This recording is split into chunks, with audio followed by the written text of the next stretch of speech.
Pull myself up on screen. Hello there, welcome to Technopoverty. I'm Henry. I said this a little earlier while the pre-roll was going, but Jacob was feeling a little sick today. He will not be joining us tonight, but we're going to continue on with Heartworm while talking about Hermann Hesse. We were talking about Siddhartha when we first started this game, Heartworm, the 2025 indie survival horror game made to look like a PlayStation 1 survival horror game, riffing on some classic Resident Evil, Silent Hill type vibes. I remember the demo citing Hermann Hesse, so I took a shot at Siddhartha with it, and then we started playing the game. The note it uses Hesse within was an explicit reference to Narcissus and Goldmund. So I've been reading Narcissus and Goldmund, and damn, what a book. What a book, folks. I'm gonna talk a lot about Narcissus and Goldmund tonight because it's dense compared to Siddhartha. We ran through that a few nights ago, which was a very brief 120-something page book. Its character went through a whole life cycle, yes, but it was a very brisk, light in prose, poetic in approach book. Narcissus and Goldmund is 312 pages, and it is dense. I don't mean it is deep with like reference and thematic resonance, although it does have a lot of that. A lot happens in those 312 pages. I'm gonna run through most of this plot tonight probably, and it's gonna sound like a 1,000 page Count of Monte Cristo-esque soap opera, considering it spans one dude's whole life and his many adventures and such. Yeah, Mask for Mask. This one I didn't know anything about, so I came into it, there's some stuff on to read, but it's more heavily cited from the back half, so maybe I'll save that for the back half of the show. For now, though, let's get to the game, why don't we? This is why people are here. They're here for video games. I hope everybody's doing fine this Monday. Just, you know, off the top of the dome, as always, fuck ICE, free Palestine, ACAB. Very frustrating times right now with Sora dropping slop all over the internet. There's all kinds of bullshit happening all across the nation. Let's get gothic and just, I don't know, talk to each other about what we're feeling tonight, why don't we? Thank you, Mask for Mask. This Hauntober theme is, I do, when I see the lights themselves, first off I think if I saw the TV glow, but it's just a fun contrast.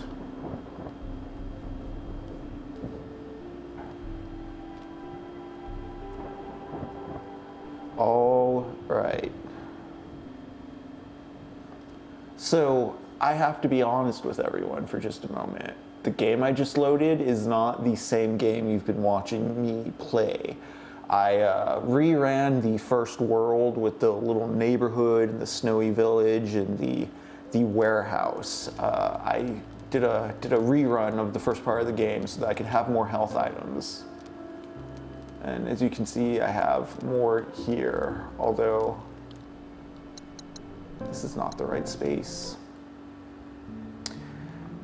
So you're gonna see me rerun a bit of that forest area today because as you recall in the previous run, we ran through the little suburbia, the little downtown area, we fought a giant spider, and then we went into the forest land. I have not started the forest land on this new run through. We're back in the hub world after killing the spider. Now, Narcissus and Goldmund really surprised me right off the bat with how immediately relevant it felt to contemporary issues regarding just the usual bullshit you'll see on the internet in terms of like what is or isn't masculinity or what the crisis with men is currently. Although I've been using the internet since at least 2001, 2002, I think this argument's just been perpetual and constantly ongoing and is just always been a grievance. You can see it within our fiction just throughout the century. There's a slot here. It looks like something to be inserted. Vaguely reminiscent of a picture frame. Oh yes, so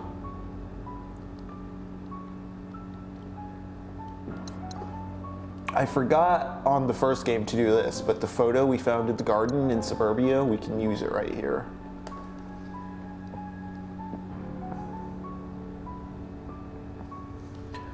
Why? Why did it have to turn out this way? It's all so painful, and I can't get a moment of rest. Everything here is out to get me. This place is quiet, though. Maybe I can just rest here. My heart hurts. I don't want to go on. Okay, I guess we got a snippet of lore. I wonder if anything...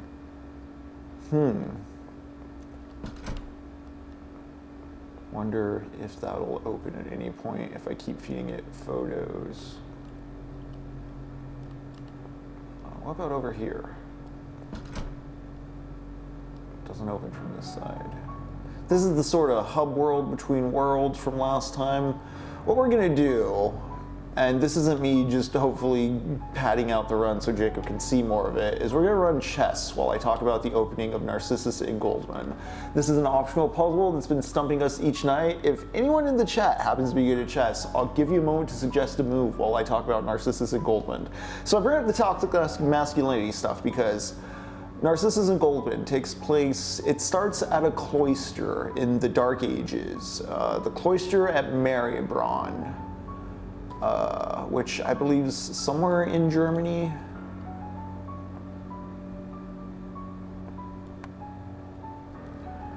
But there's a monk there named Narcissus, or a monk in training named Narcissus there.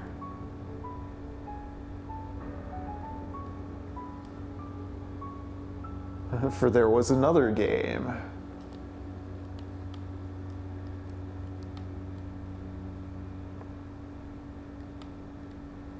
And Narcissus is a young teacher in training, and he is a very stern teacher despite being so young. He's kind of hard because he's so young. He wants to avoid being like he wants to avoid slipping up or being too well liked and seen as a peer, not taken seriously as a scholar, I guess you could say. Let's tempt that horse.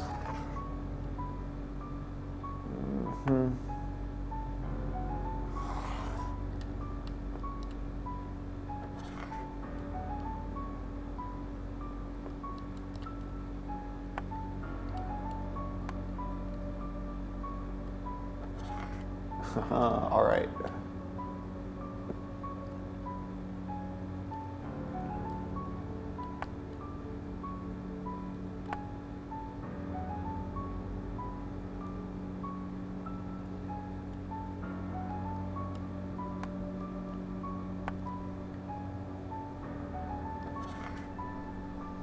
What's her game?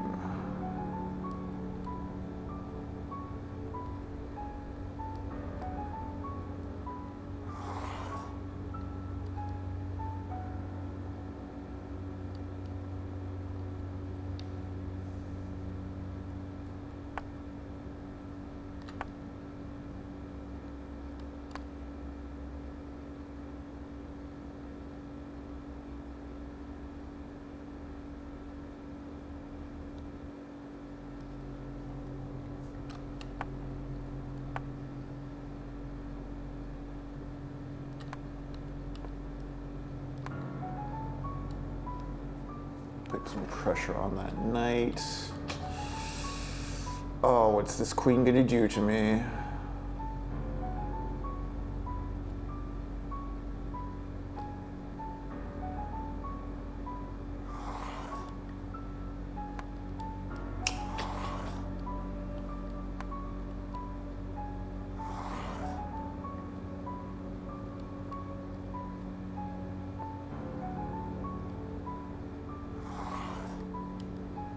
Nah, game over.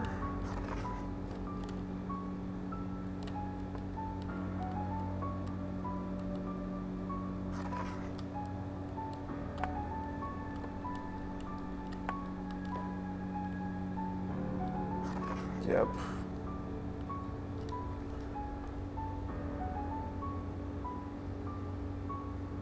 All right, we're gonna do this one more time. But, so Narcissus is a stern young tutor. How do I reset the game? There we go. And one day, this boy, Narcissus, shows up at the cloister.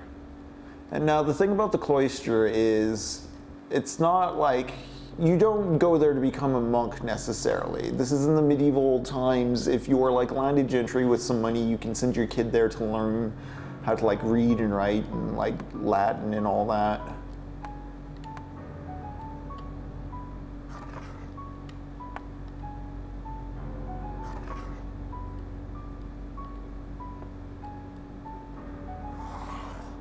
Damn.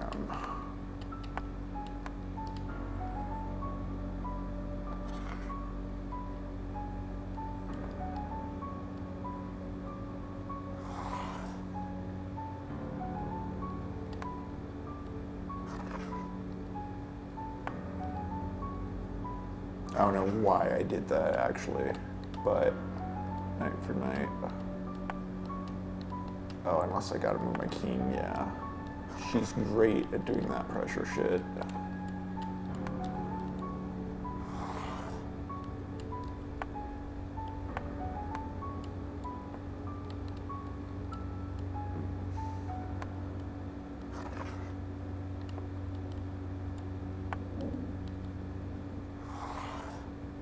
This is just bizarre what I'm doing here right now.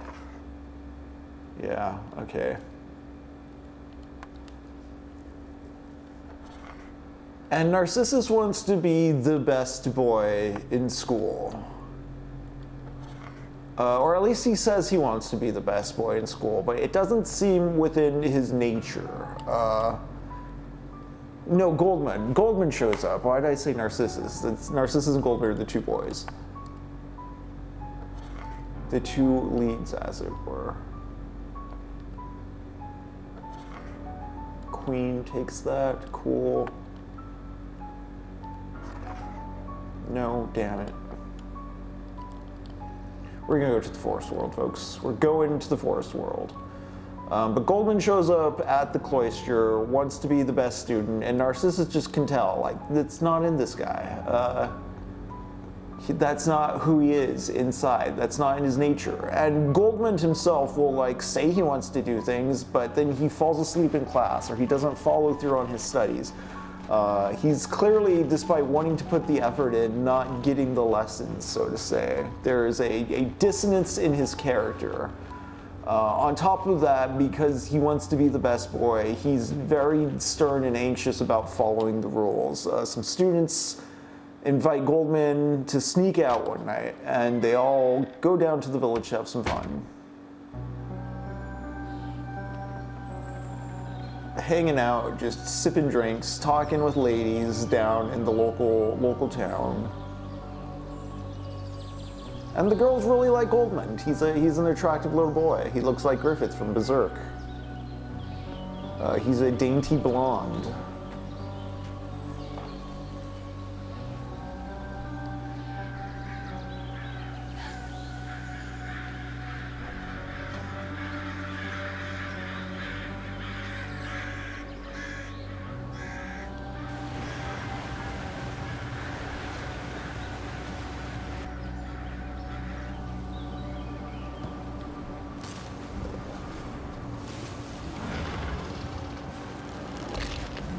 So what's crawling about in these woods? I remember in the previous run we found a dead deer that her grandpa shot, which she didn't like the sight of, which is why she stopped coming out here, because she didn't like the dead body. I'm kind of wondering if the spider's symbolic of anything. How Heavy the Days Are by Hermann Hesse. How heavy the days are, there's not a fire that can warm me, not a sun to laugh with me, everything bare, everything cold and merciless, and even the beloved clear stars look desolately down, since I learned in my heart that love can die.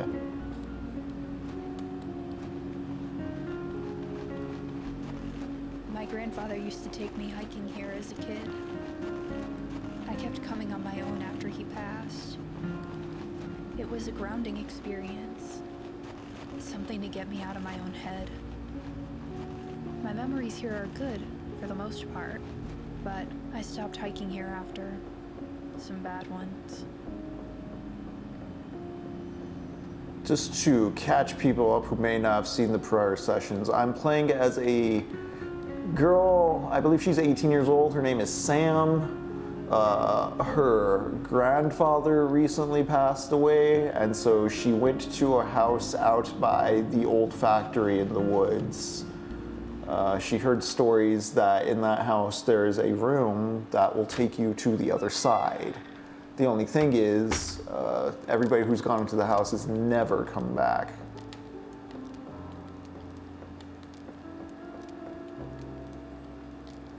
We of course went into the house, found the room, and we ended up in this weird piecemeal world of Sam's memories as we're pursued by ghosts. In the first world, it was like a suburban area, a lot of TV static. We're now in the second area, which is this forest. All places Sam has strong memories associated with.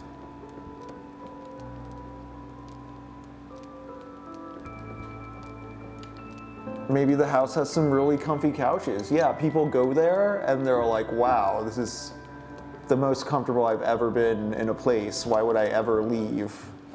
It does remind me of Infinite Jest, the core, titular movie. Infinite Jest within the universe of Infinite Jest is a movie so comfortable.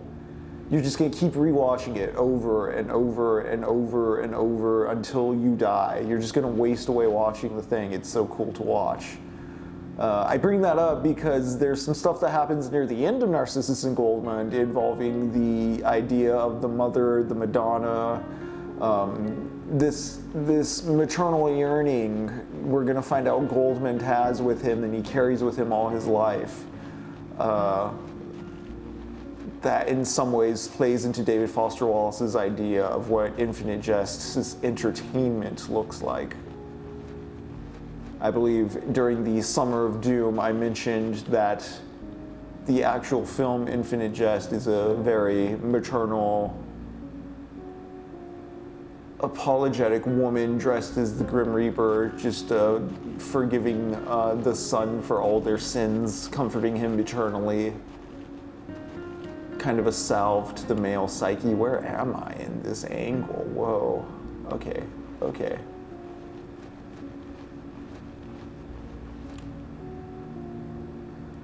A hexagon-shaped hole. I'm gonna need some kind of crank.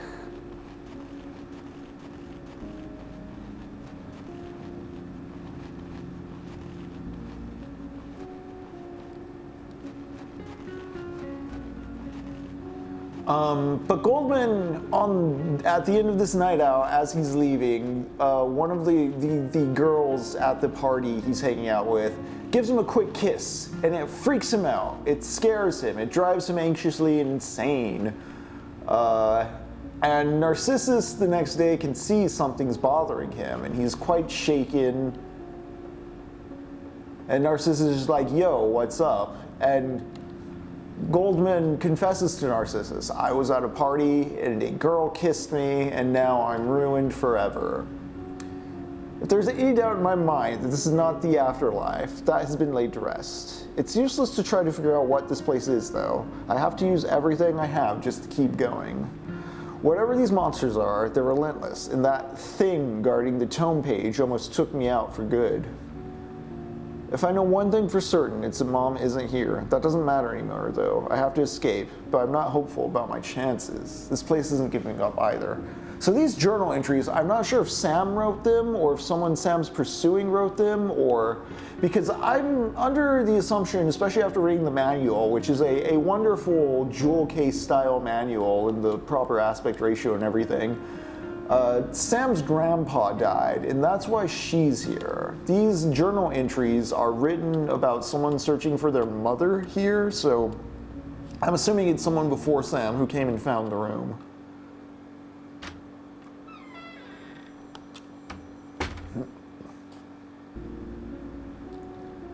And so that just loops around. Got it. Okay, we're gonna go back that way. Actually, if I do this, does it take me back down there? Instead of... Okay, cool. So there's a little bit of a fast travel. It looks like... I wonder if at some point I use the crank, drain the water, probably some in-game stuff. I did remember cranking that waterfall at the other time, so we'll be back to crank it later, folks. But so Goldmund tells Narcissus everything that happened in a confession style, and he just kind of collapses anxiously. And he wakes up in the hospital at the cloister, and Narcissus is like, you reacted this way to a girl kissing you. Like, you were this anxious about, like, why are you here? Why are you acting this way? Why are you so scared of women? And so he starts talking with Goldmund, and he finds out that the reason Goldmund is here is because his father wants him to be here. And his father wants him to be here because Goldmund's mother ran off. And that's a whole nother load of baggage as far as Goldmund's upbringing goes. Apparently his mother ran off, and his father's always been very resentful of that. Because of that, Goldmund's a bit of an incel boy. He has some hang-ups about women he's not even aware he has until Narcissus starts telling him, like, okay, forget being the best monk, student, guy, whatever. You need to, like, heal yourself. You need to figure out what your issue is here. Because you're not happy with yourself. You're not at peace with yourself. You're so anxious, and you collapsed when you confessed to me what you did, even though you did nothing wrong. Like, you're not a monk here, dude. You're a 18-year-old boy. Like, you're gonna fuck up. All right, so here's where the giant heart is.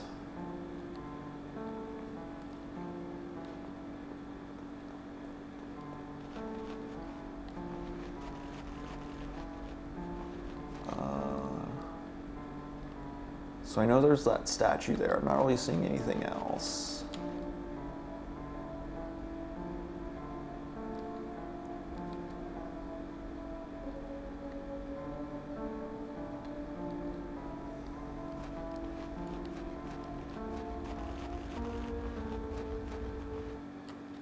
And this is where the novel once gives us the lowdown on, Goldmund needs to get over his lady problems. He's never going to get over them, I'll tell you that much. In terms of, he'll interact with women, definitely. He doesn't settle down, so to say. And I mean, that's not necessarily not getting over them, but he's always going to be searching for this mother or this feminine aspect throughout the novel. But I'm getting ahead of myself here.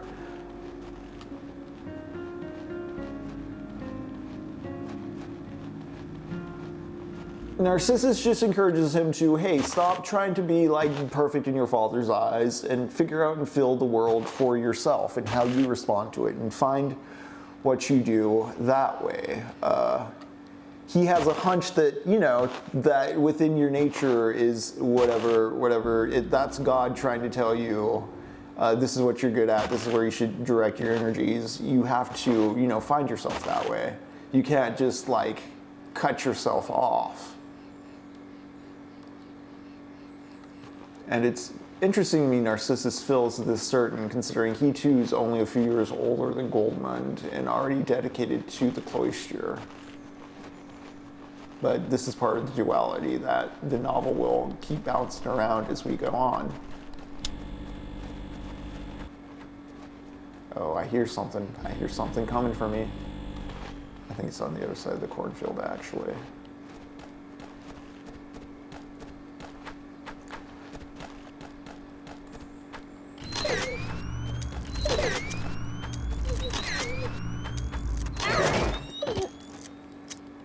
Ouch. Okay. Luckily, I'm not just limping around like I was last time. I was in some bad health prior run with this.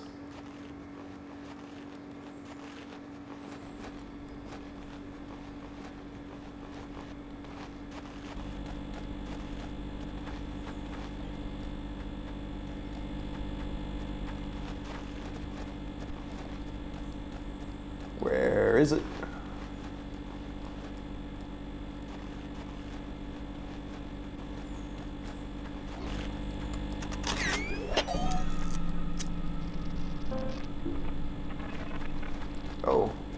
okay?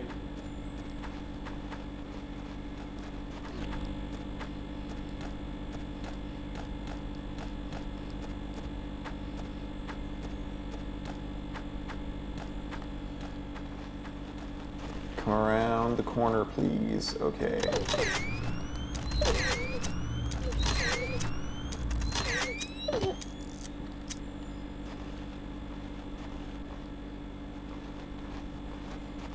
And so, taking Narcissus's advice, Goldmund loosens up a bit around the cloister, and one day, one of the other fathers at the abbot is like, "Hey, I need you to go out and collect some flowers for me. It'll count towards your classes, but yeah, I need you to go out in the field and do this thing away from the other boys and all that." And so Goldmund's like, "Sure, I like going out into the woods, and I fall asleep in class and stuff anyways. So let's change things up."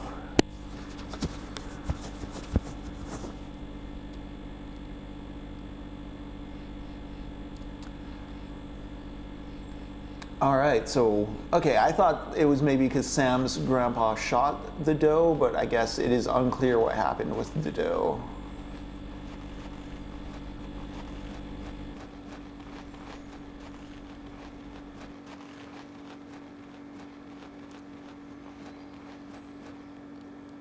While Goldmund is out picking the flowers, a woman comes up, and she notices he's quite handsome. Without much of any words exchanged between the two, they start getting intimate. And this begins a long pattern in Goldmund's life of just really hitting it off with the ladies. You know, he was so anxious and scared until his teacher literally exorcised the inceldom from him. And the book is going to continue with Goldmund getting into all kinds of lady troubles. Because they all say yes so easily to the beautiful, beautiful Bishonen boy. But yeah, he has sex with this lady, and he really likes it. He's amazed, and she's amazing, and she asks, you know, where do you live? Who are you? And he explains he's a boy and he's a student at the cloister, and she just says she's a wanderer, and he's like, well, I'm gonna run away with you. And so he goes back to the cloister, and he's like, Narcissus, I'm running away with this girl. And Narcissus just kind of laughs and goes, I don't think that's. She's probably not. Sure, go ahead. Not so resigned, but he's just like, well, it is your nature, and I don't think you're suited for the academic life. I think you may find your strengths in the world if you leave here. Not necessarily with this woman, but you'll find your talents out there. Go roam while you're young, basically. And Narcissus is the only person Goldmund tells this to.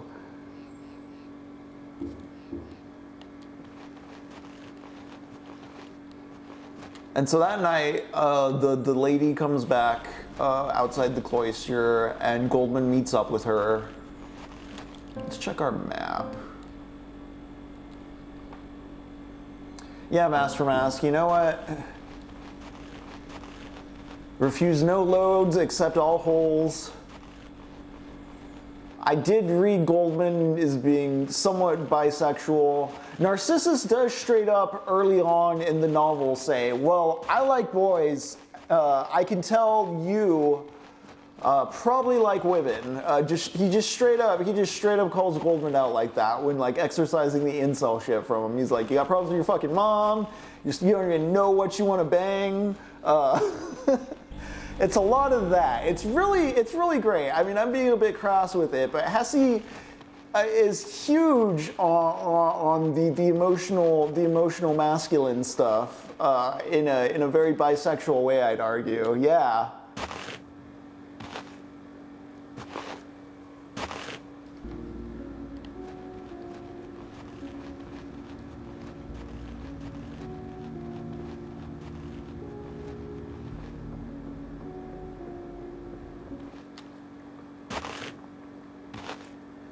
And so Goldmund leaves the cloister that night, finds the lady. They have another night of just like fantastic sex in a barn somewhere in the countryside. And he's like, wow, it's really cool just roaming the earth, getting laid with this lady. And we're gonna start a rock band and everything's gonna be awesome. And I'm just gonna be immortal. And she's like, oh, I have a husband. And he's like, what? And she's like, yeah, I have a husband to get back to later. So like, we can split now. And he's just like, wait, but like, you can run off with me. And she's like, no, I'm gonna go back to my house. And he's like, well, your husband be mad? And she's like, he'll beat me, but I mean, I wanna go back to my house. And she just leaves him. And he's wrecked by this for a moment. He's like, wait, I thought, this isn't what I thought was gonna happen at all. I thought things were gonna be cool forever, is his response.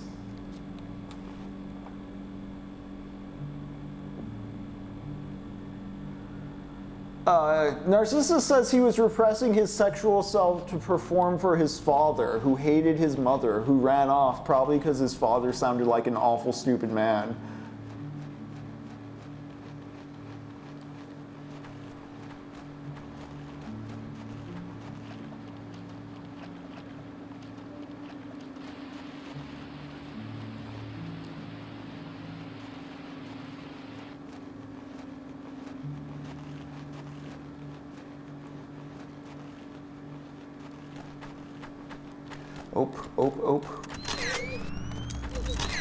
And so Narcissus kind of shocked, wanders for a bit, and he gets a taste of freedom, and he kind of likes the roaming and the wandering, and like people think he's pretty, and he's a young boy, so it's very easy to just like be hospitable to young Narcissus. And eventually he comes to a knight who sees that he can read and he can write. And he's like, hey, the winter's coming, you can hang out with me. I'll give you some squire clothes.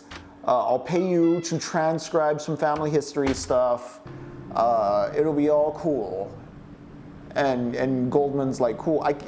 I'm sorry, do I keep saying Narcissus and in Goldmund's place? Goldmund's the one wondering. Narcissus is already back at the cloister, but Goldmund takes up this knight's offer, and the knight's like, cool, you can live with me and my 2 daughters. You can guess where this is going, folks.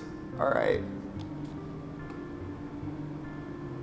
Well, Emma, I'm playing right now. I'll check into that after the session. Unless you're a bot, if you're a robot, I will not do anything.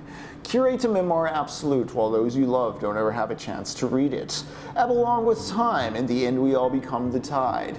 Give way to what will keep you finally youthful, undefeated. Don't ever let them make you say goodbye. Ebb along with time, in the end we all become the tide. Forge in a world without reason or rhyme. Okay, so it's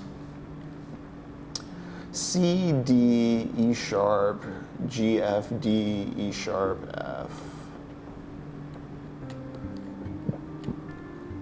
Last time I had Jacob handy for this, oh no. It was what, C, D, G, E sharp?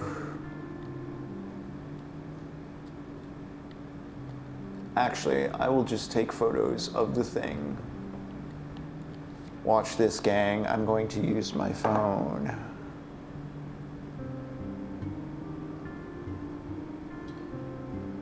And so the knight has 2 daughters, Lydia and Julie. And Julie's the younger, Lydia's the older.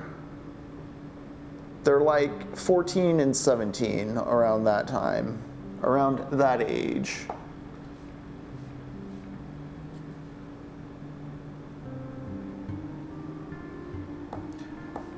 Is it metagaming or is it just gaming? And Narcissus is instantly like, oh, I like both these ladies. I want to have fun with both of them. And Julie is just like, nope, not having it. Lydia, though, over time, they have a they have you can go to third base, but no further sort of relationship going. She has to remain a virgin because they can never marry. So there's a lot of heavy petting that goes on in Goldmund's bed. All right, C, D, E sharp.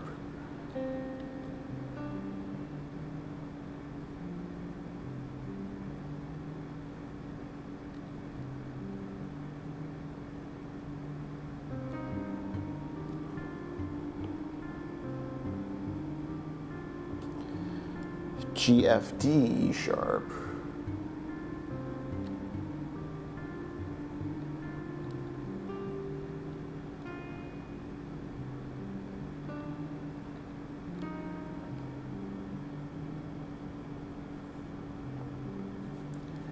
F. There we go. Meta gained.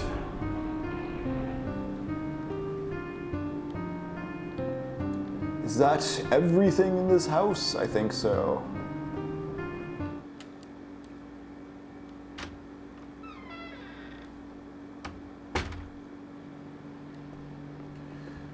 And so Narcissus does the night's work at night. Him and the Knight's daughter have their little cuddle sessions.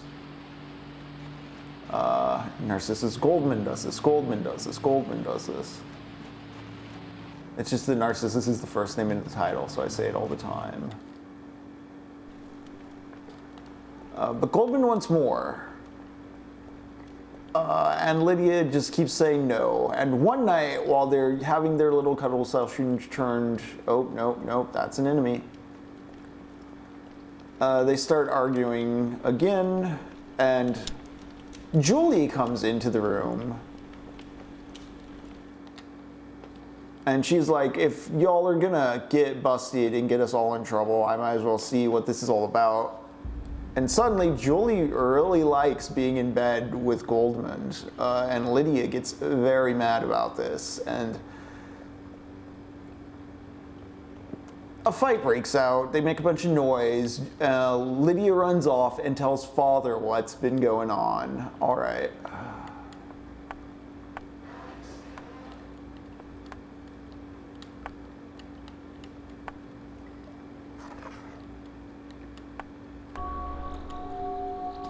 Get that long barrel.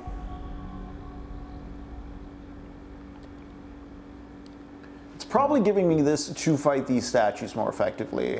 Because I was on such low health last time, I didn't work out a statue fighting ethic.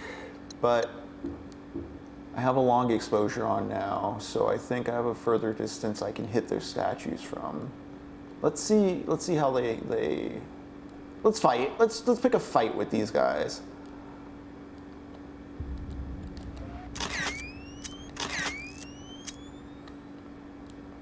Doesn't seem to work until they're awake.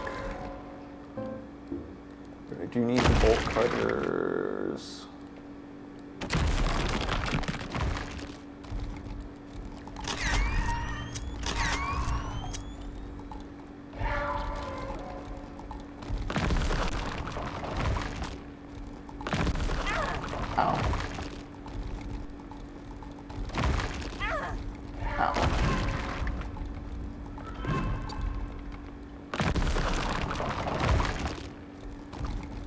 One thing I did learn on my off-stream replay of the first world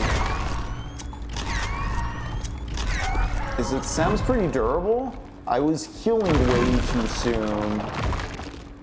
I feel like I'm very conditioned on classic Resident Evil to expect the drop from caution to danger to be pretty quick.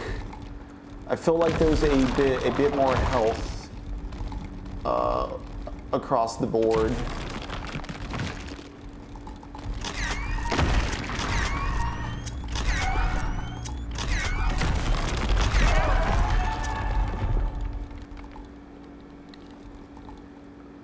I say that as I'm in danger here, but there we go, I'm fine again, and I still have all the stuff that's in the...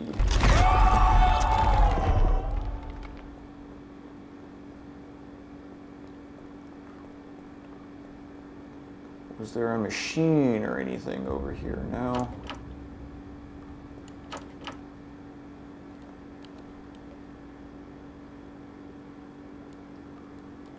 Oh, hey. There's a possum there. I don't think there's anything else, though. Is there one of those switches around here? I could have swore there was.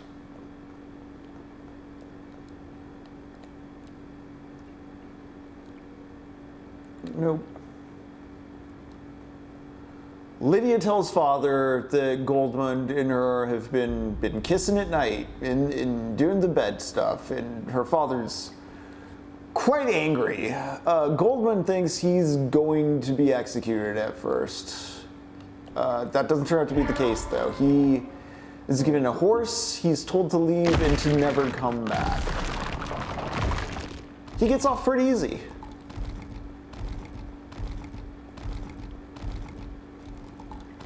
This time,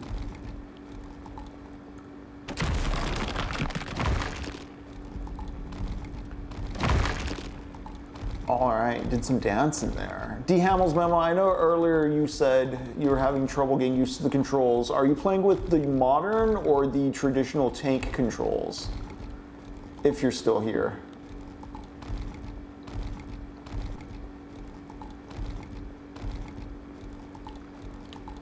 I went on a bit of a rant last time about tank controls being good, actually, and I don't feel I did the full justice to my explanation there. I had brought up Metal Gear Solid as well. As you can see with me dancing around the statues here, they really are designed to just be walked around. Yeah, it's not like the easiest, like, point the stick where you want to go. The whole press forward and kind of glide around thing is a learned dance, but the way the enemies are designed, it does take this into account. Like, the game wants you to learn or get intimate with its specifics.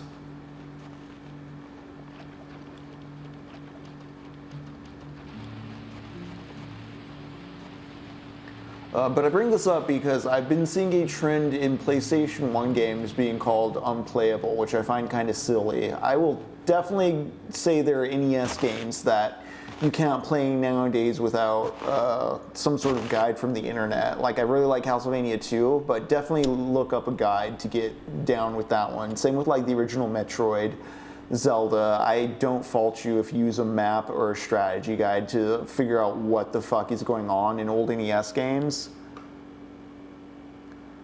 But like, PlayStation 1 games, especially when I hear, like, what I was seeing in particular was when Metal Gear Solid got that re-release and people on Steam were reviewing the Metal Gear Solid 1 and complaining that it was basically unplayable and it looked like a PS1 game because it was a PS1 game. Alright, I forgot there's this whole thing with constellations going on here. But the thing is, like, Resident Evil won an award at the CES trade show for presentation the year it debuted.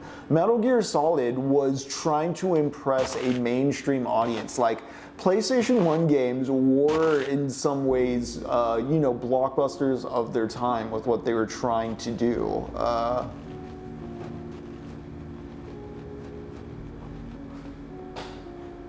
Of course it's off-leash dogs. Can't escape them, even here. Oh crap.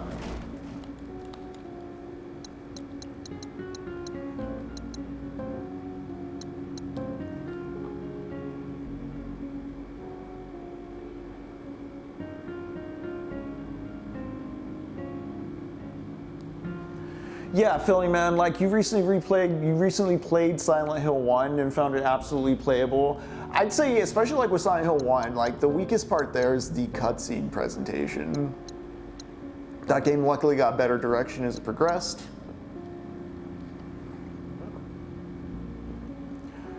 But like, yeah, I don't know, I feel like even going back to Metal Gear Solid 1 over the years, like, even with its like pixelated like signs of age, it's a ruthlessly efficient PS1 game. There's not a wasted room in it as far as like how it's paced and plotted out. I think that's one of those games that's just kind of etched into the back of my head as far as like beat for beat. I can remember how to walk through it, not because like I have it memorized like a strategy guide, but once you fire up that game, you're just in that game.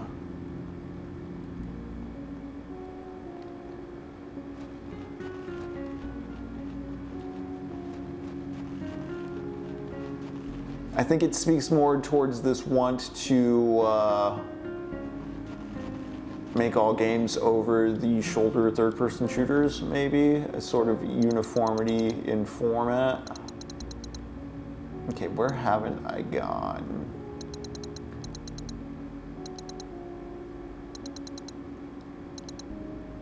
Oh yeah, I haven't gone up the fork the other way. I circled downwards instead of upwards.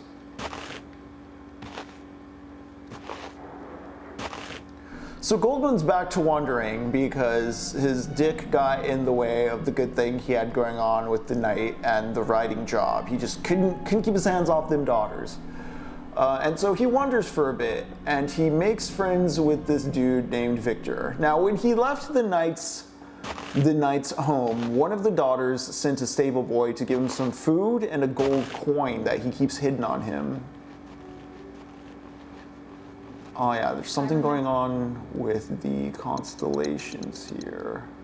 Perseus. There's Cetus. Okay. We're coming to this lookout on a field trip to learn about the stars. At first, the vastness of it all was scary. But as I got older, it became reassuring. Our existence, improbable as it is, seemed to me like a miracle in itself. Is of Andromeda. That wonder faded over time. These days, I don't feel the same about the stars or anything, really.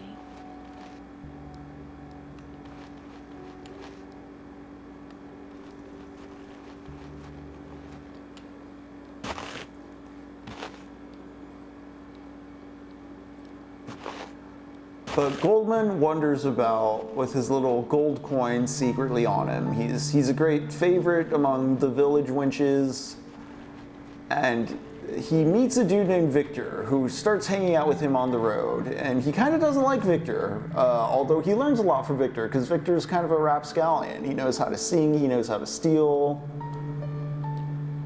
We're gonna cut these chains with these bolt cutters.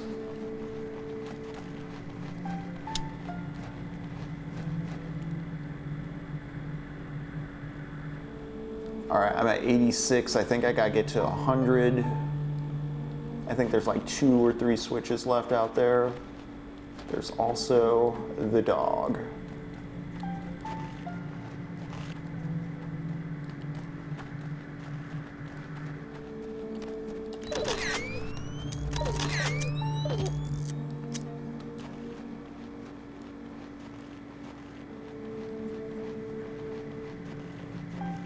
Now, if I remember right, this leads me down to, yeah, that boat there, which loops me back around towards the save room. Not gonna go that way yet.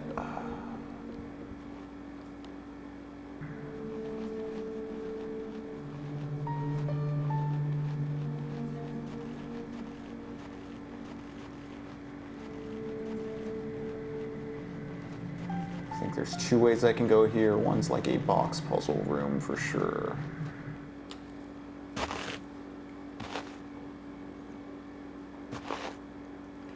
Now one night while Goldmund is asleep, Victor starts trying to snoop his body. He starts digging through his pockets. And Goldmund, he doesn't attack him, but he does say, "I have nothing of value for you to steal. Get off my body." This angers Victor, and he starts choking Goldmund. So Goldmund stabs him with a knife in his pocket. Ooh, am I doing this right? Am I doing this right? Yeah, I am. And so Goldmund kills a man. And it shocks him that he's both capable of it, and he sees Victor's body like just crumpling on top of him, and it really registers with him like, wow, this is a sin, this is bad, this is not good. This has kind of shocked me. It's making me think about all that religion stuff at the cloister. Maybe there is something to it. And so he continues wandering, but with like a greater solemnity within him. He frequents, monasteries and cloisters along the way as he wanders. And one day he's at a particularly fine church with a particularly inspiring Madonna carved. It's just the most beautiful statue he's ever seen sculpted in his entire life. And that's when it really hits him that like, oh, people pass stuff on through art, through architecture. Like, we die, but we leave things behind. There's a note that's in an early save room of Heartworm that explicitly references the text. It's explicitly the text from this moment when he witnesses the Madonna in the cloister and realizes that, like, people die, but art lives on. All right, we've looped back around. Maybe I hit all the switches then. Let's go check again. If not, I'm not sure where the other switch would be. Let's see.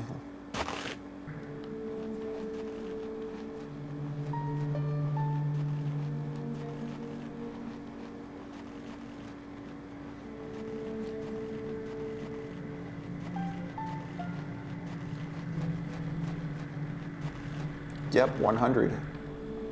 Let's hit it. The veins nearby have started pumping.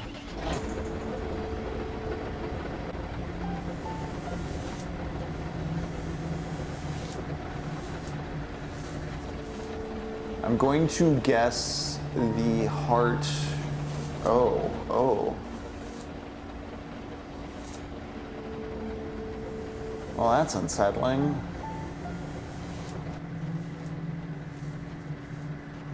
All right, let's get back down to that heart with the thing jammed in it. I think I grabbed something from there.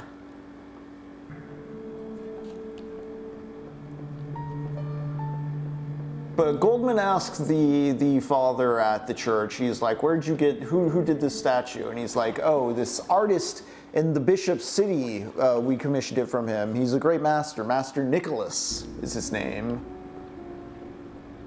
And so Goldmund says, I'm going to find this Master Nicholas, and heads towards the bishop's city, which is the biggest and grandest city he's seen so far in all his travels.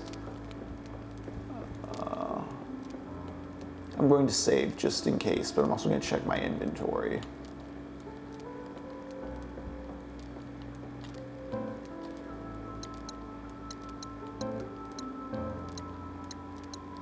I still haven't figured out what the cigarettes are for. I assumed they're like an emergency heal or some kind of stressful thing, but I haven't found a use for them yet. I remember the one time I tried taking them, she was just like, I don't need them right now. But as you can see, I have 3 full heals in the box on top of an antidote. It takes 1 antidote, 1 bandage to make another full heal. Check. I hope I'm coming through loud enough as well.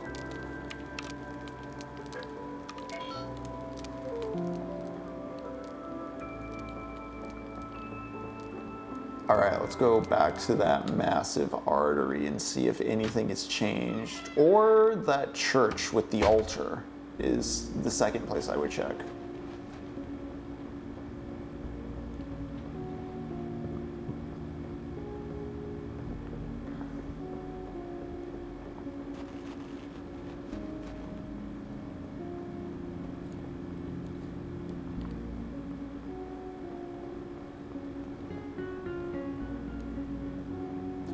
And so Goldmund finds Master Nicholas and begs him to be his study. And he's too old to be an apprentice and like officially join the guild, but he is clearly smart and useful. And Master Nicholas asks Goldmund to draw him something just to test his skill, just to see like, is he worth the time? And he draws Narcissus. He doesn't say it's Narcissus. He says it is Saint John. But it is very much the likeness of his friend Narcissus, and it is crafted with love, and it impresses Master Nicholas. Ooh, what's going on over here?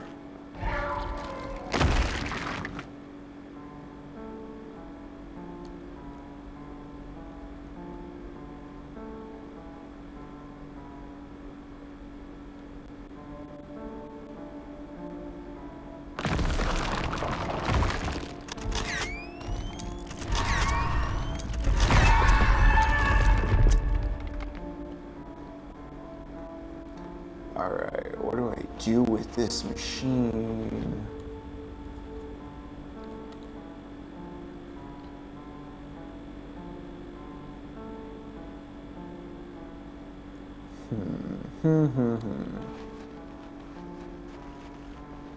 Well, the only other thing I can think of is the church, so let's get over there.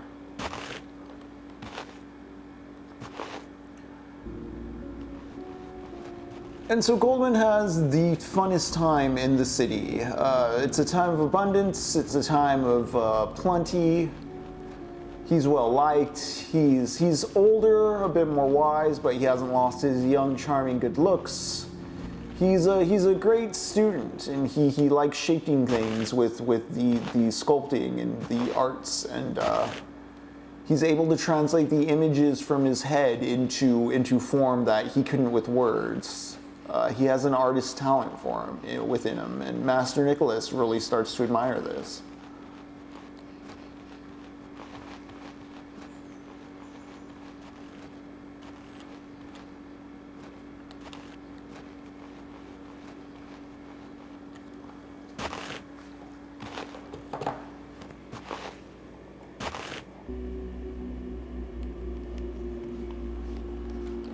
All right.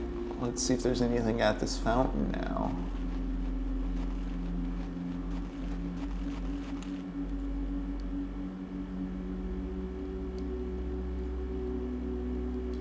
It smells terrible. Okay, but it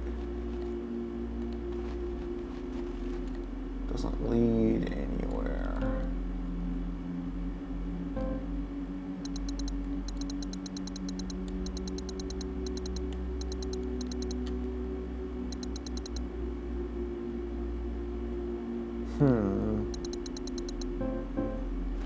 Well, gang, I'm a little stumped, but let's go back over to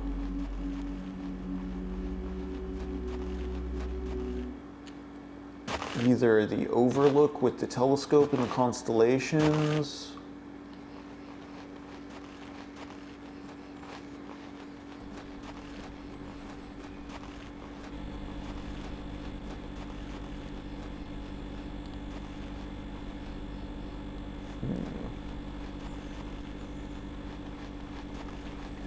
Eventually, Goldmund gets so good at his craft that he is asked to craft a St. John for the cathedral, much like the one he drew when Master Nicholas first took him in.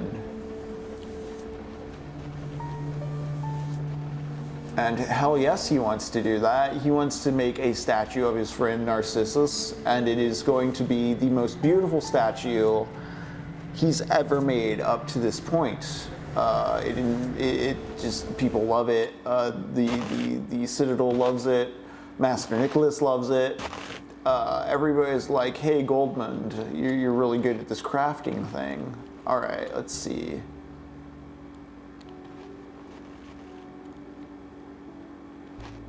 No, nothing over here.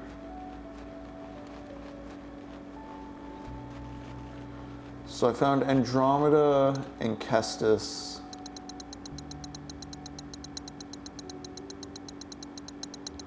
Do I just have to pick the ones that were actually...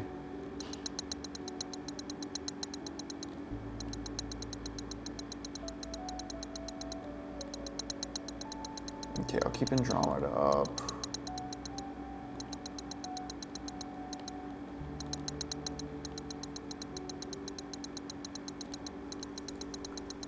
I'll keep Casas up.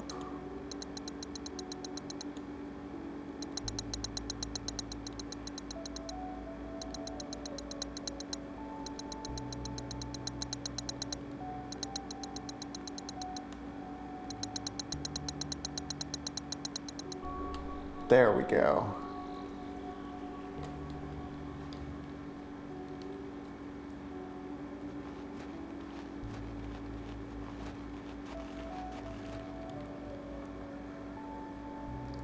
The blood kit. Okay, I guess that we use on the big goopy heart now. Let's see. A kit with a needle and a vial for collecting blood.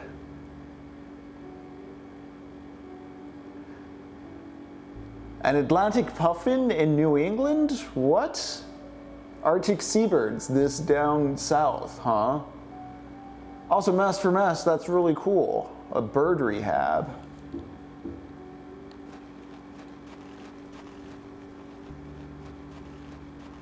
Alright, well, we got the tools we need to extract blood from the heart. Let's go extract blood from the heart.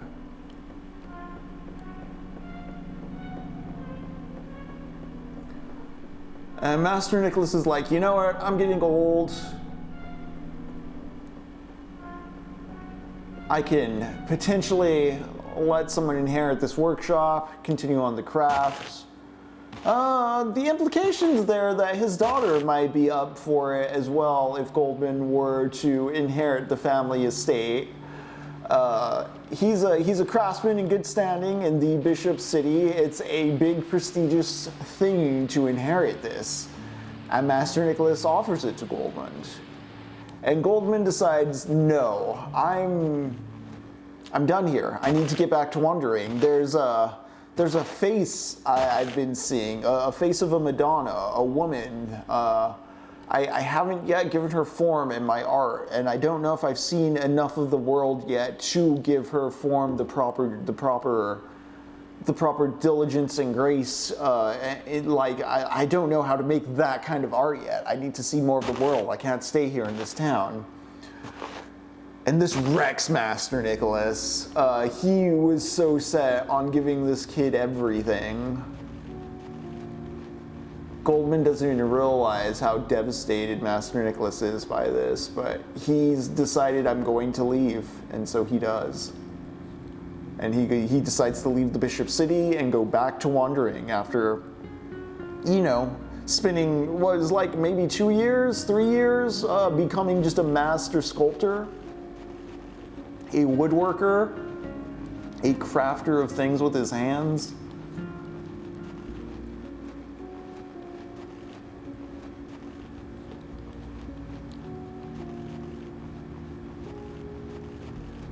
Let's get that blood.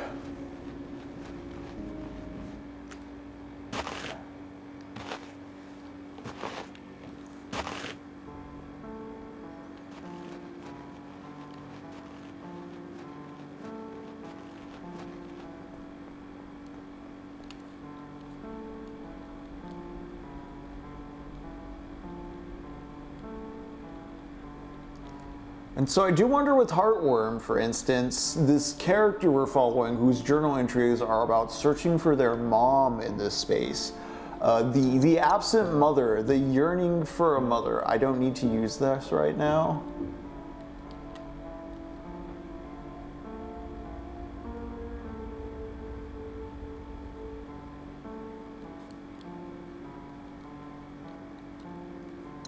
Dang, I could have swore I was going to need this. Where else would I use the blood kit?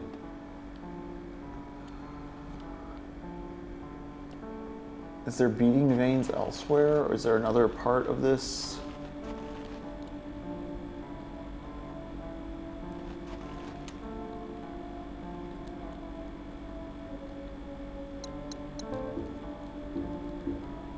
No, but I need blood, I assume.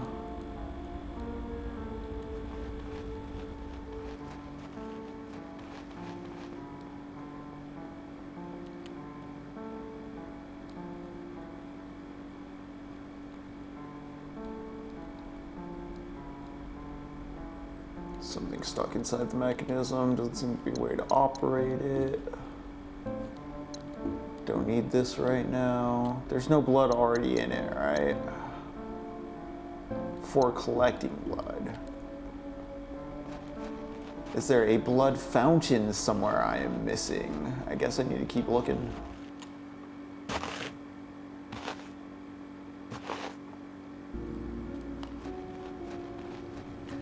And so Narcissus goes back, Goldmund goes back out into the world wandering, and he's a bit older, a bit less pretty, but he's a skilled tradesman now. He knows how to craft things with his hands, and he can still provide useful work.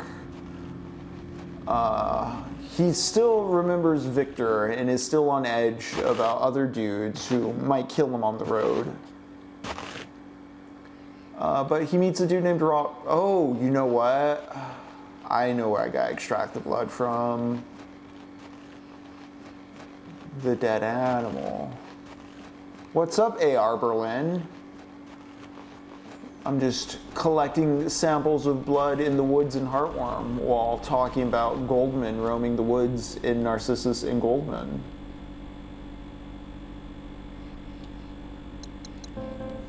Yep, there we go. Let's see if the blood goes in that altar.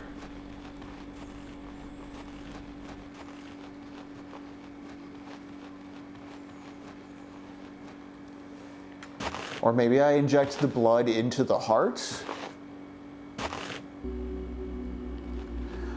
The Waymo video, is that the Burns video you're talking about, the Hamill's Mammal? Because, yeah, I have not watched it yet, but seeing some behind-the-scenes combos between Lux, Burns, and the rest of the crew on that one, it was a pretty epic undertaking as far as, like, the logistics go. Folks, if you have not seen or watched Michael Burns' channel, I honestly don't know how you get here without being familiar with any of my wisecrack related stuff, but definitely check out Michael Burns' YouTube work.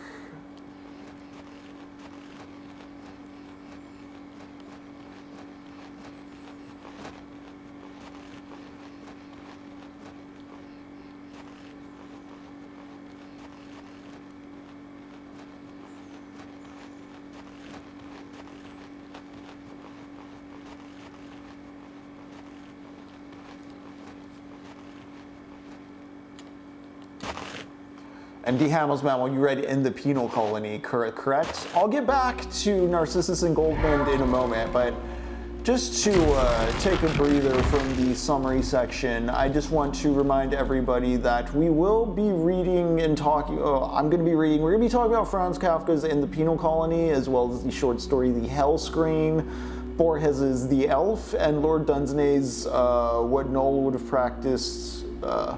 I forget the exact line. It's a very long Dunsany title for a short story. But Lux is going to be joining us for this Hot Temper. We're going to be playing some scary games while going through some weird fiction with him. So definitely keep an eye out for that. We're also going to be going through J.G. Ballard's Kingdom Come as soon as we move on to the next game after Heartworm. So there's a little heads up on the reading there. All right, I don't know if I actually tried. There we go. Now we're pumping.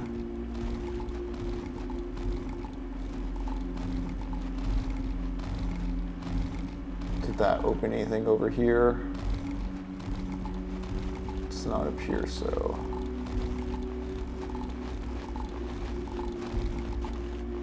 Is that actually a doorway? It's not. Okay. Now this is pumping. Oh man. Actually, I have so much photo ammo, I should really...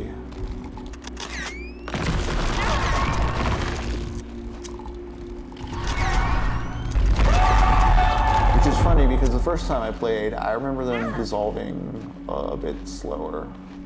Or taking more hits. What am I hitting? What is that? How did that happen?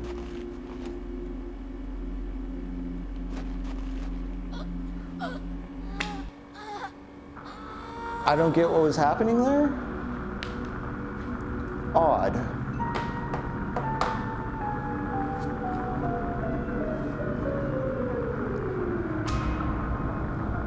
Good to hear, D. Hamill's Mammal. Yeah, I read the Metamorphosis. That was probably my first Kafka a while ago as well. Alright, I did save. I think I had the blood vial kit, but I hadn't extracted anything from the body yet. Under bridge, right?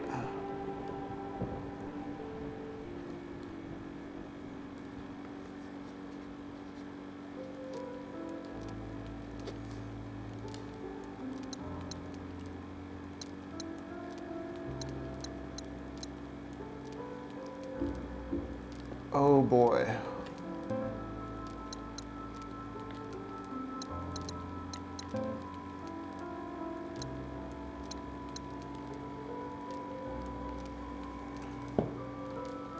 alright, D. Hamels Mammal. You enjoy the rest of the day. Blast off wherever you need. I activated the electricity. I need to now go look at the constellations. Collect the blood sample. Put it in the bowl. Don't know what I'm doing after that.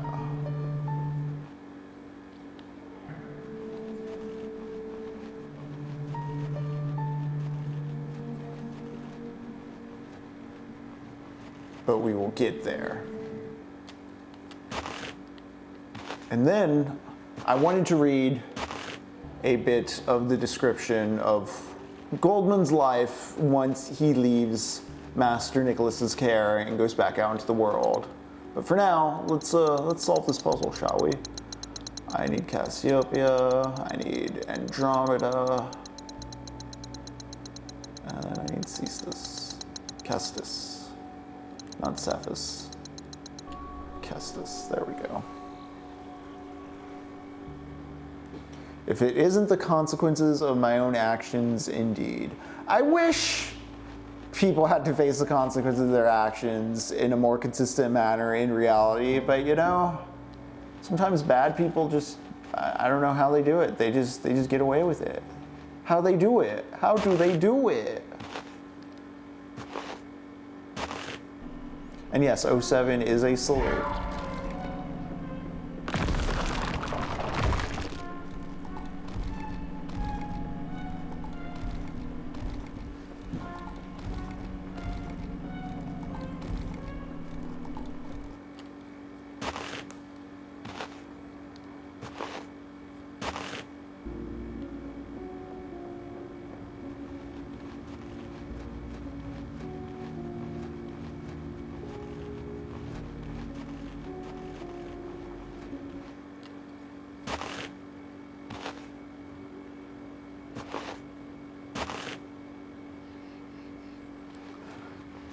Consequences for thee, but not for me.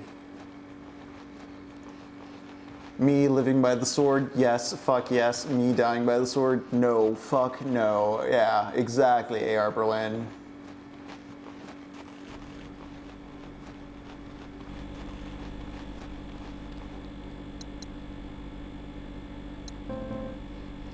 Get that blood.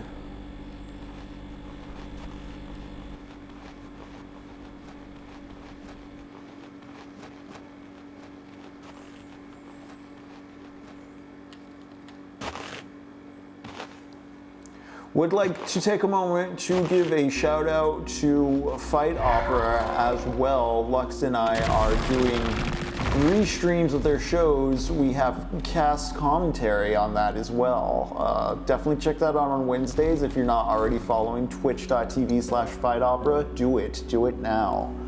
Don't forget to follow WizWorld Live, Pixel Goblins, Radio Free Multiverse, all our friends.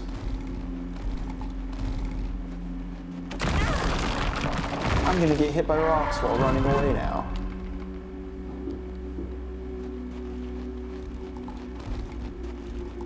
All right, now let's go see if that weird pumping heart has anything to do.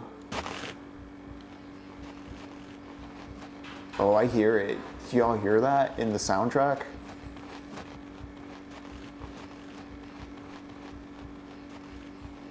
It's kind of creepy. I like it. Considered.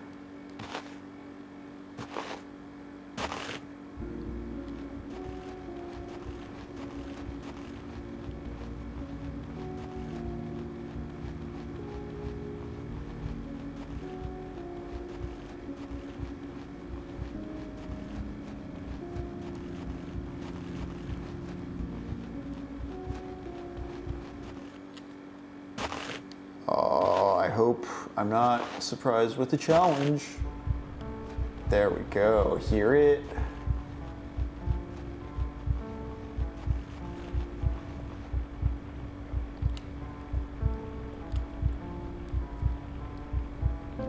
The hexagon crank.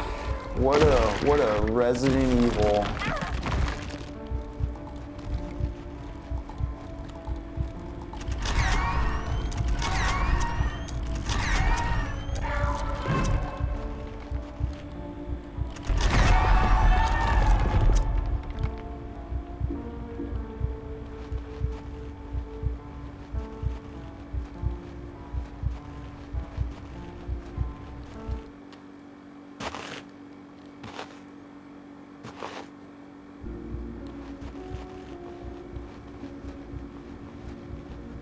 we're gonna crank it right now, and then we're gonna go save.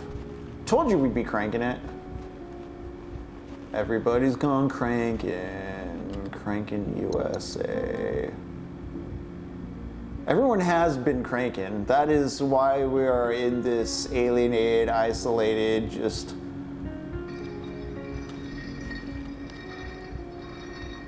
looking glass hell of self-delusion and self-performance. What I really liked about the movie Eddington is like in performing for the screen, performing for your phone, performing for the online world, you're adhering to, I mean, the illusions of the screen. Joaquin Phoenix's character wants to be the Western cowboy of old, and the thing is that is a lie. That myth is fake. It is not real. You can't be the fake thing. And so, in trying to perform for the screen in, you know, quote unquote, the real world, you're just driving yourself insane. I think there's something at the core of Eddington operating on that idea that makes it work so damn well.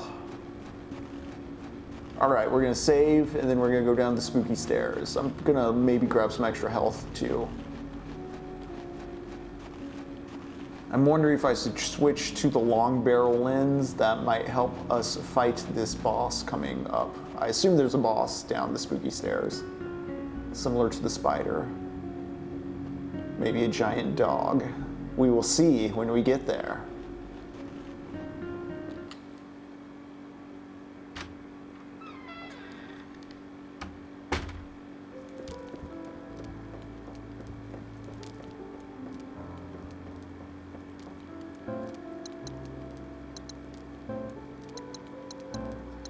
Okay, so we've got 2 heal packs, long exposure, lighter, cigarettes.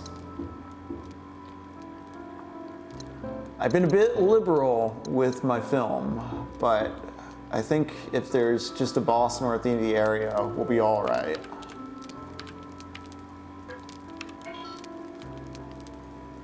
All right, saving in slot 4. Now, before we go ahead, I just want to read a bit of Narcissus and Goldmund because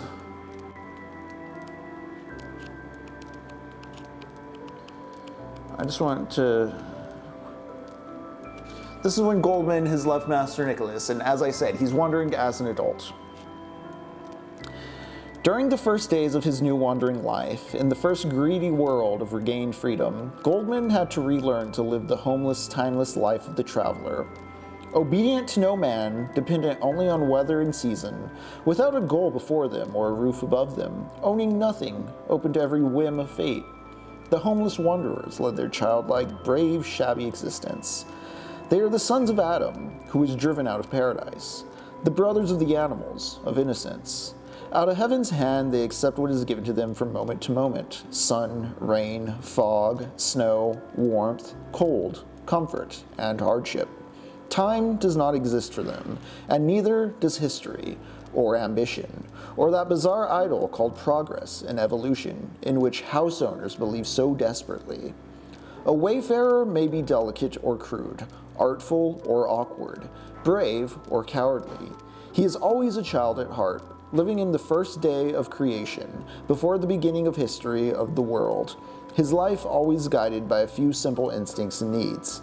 He may be intelligent or stupid.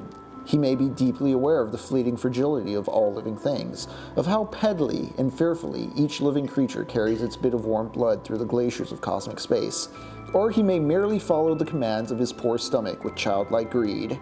He is always the opponent, the deadly enemy of the established proprietor, who hates him, despises him, or fears him, because he does not wish to be reminded that all existence is transitory, that life is constantly wilting, that merciless, icy death fills the cosmos all around.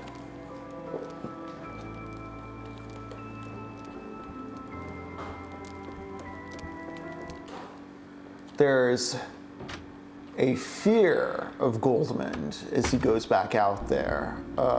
He's starting to recognize the way of things as far as the settled world being one of ossified imagination and fixed constant things like property. Find it interesting that the world of the homeowners is mentioned there.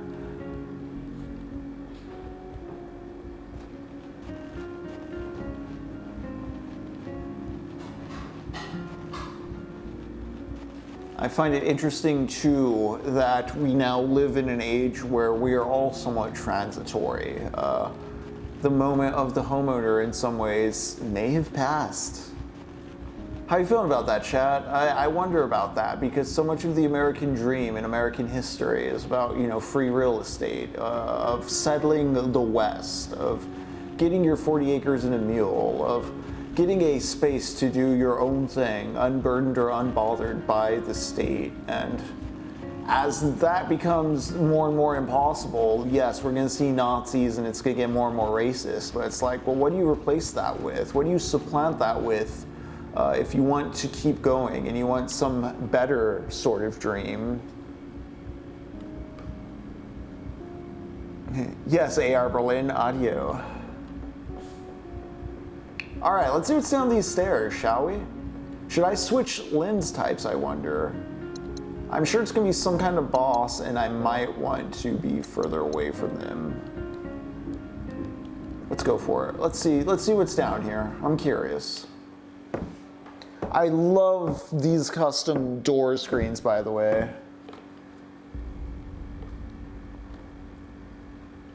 Oh.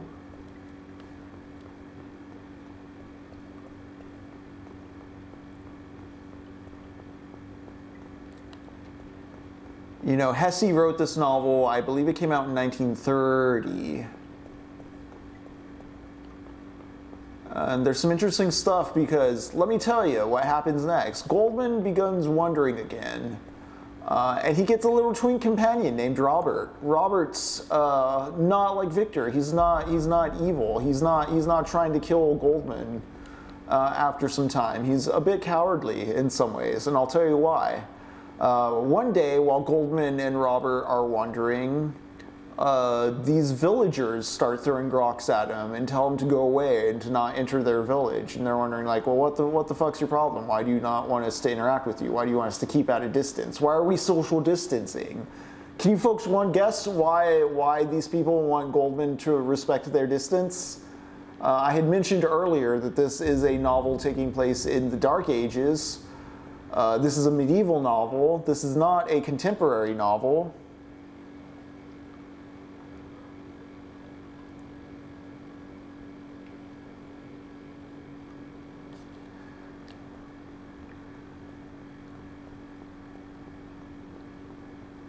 Well, Goldmund and Robert, unaware of why they're being asked to keep their distance, just kind of continue on in a circle around the town.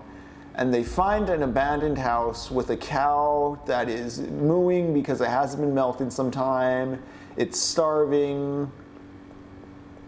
It seems like the family hasn't tended to their cow. And Goldmund's wondering, well, why hasn't this family tended to their cow? So he goes, knocks on the door. Wow, this is a big space. Or is it just a circular space?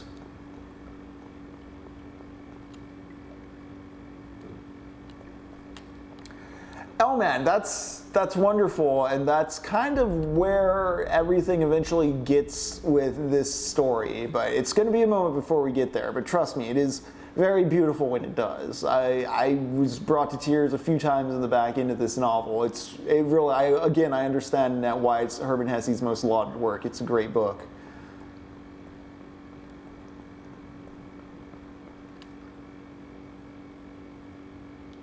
Yeah, like the Tripel, I think it's called, is the beer that those monks make. Oh shit, should I have saved? Should I have checked the box?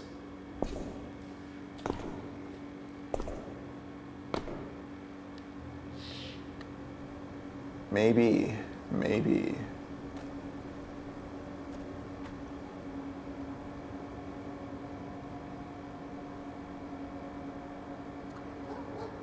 And to just find a good place to stop while I pause to fight this boss, Robert and Goldmund go into the hut and find the family dead. They've been taken by the plague, folks. It's that time in history. The Black Plague is ravaging the land, and Robert wants to run away and just ditch everyone at first. Goldmund grabs him and says, "Stop. I can't let you go off and infect anyone else, and also if you're sick and I'm sick, wouldn't you rather we die, one of us dies and buries the other, than to just die undignified and alone in the woods? Let's make the best of this, brother. Let's not be scared. Let's just live one day at a time." And thus the plague years begin. And what the hell is this thing?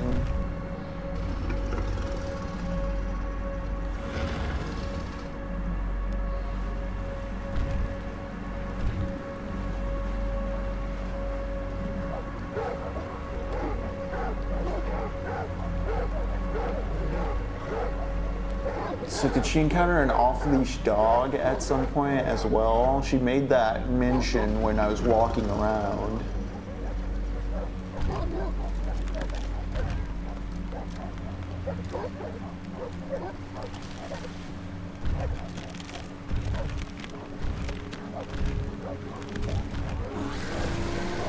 Oh.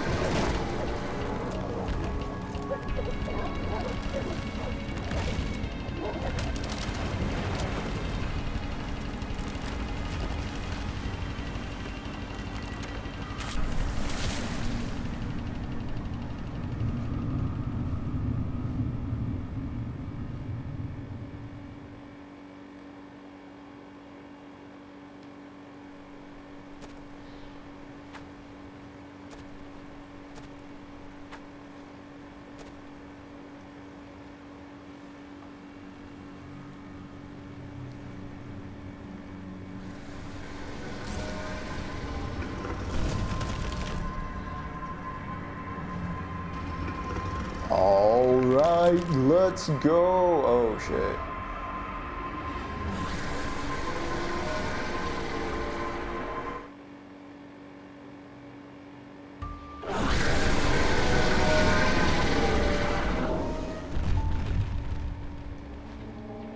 Okay.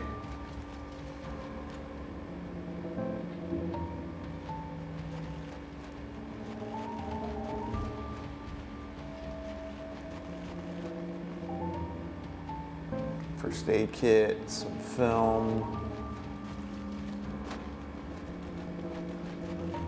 What do we got going on here? We got dogs by the sound of it.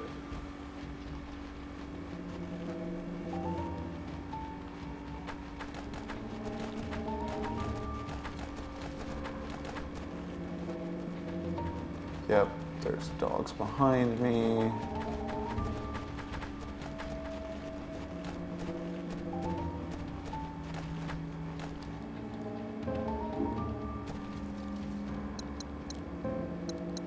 Is this like the end in Metal Gear Solid? Is this a big extended sniper battle with a...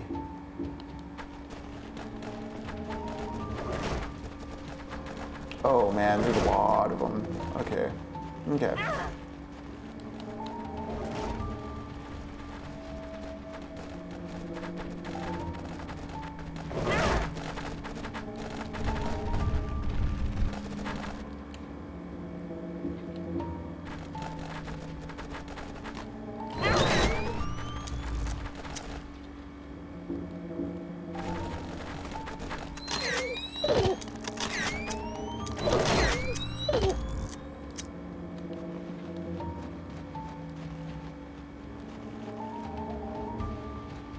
What's this way?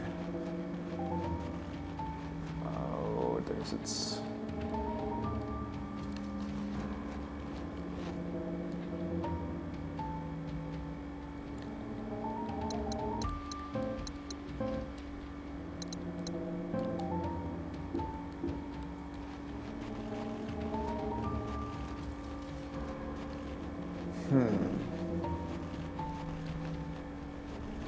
Oh. Oh, there it is, okay.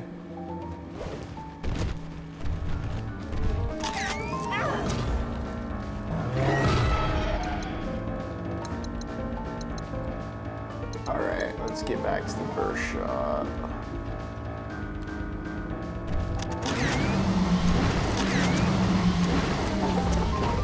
Yeah.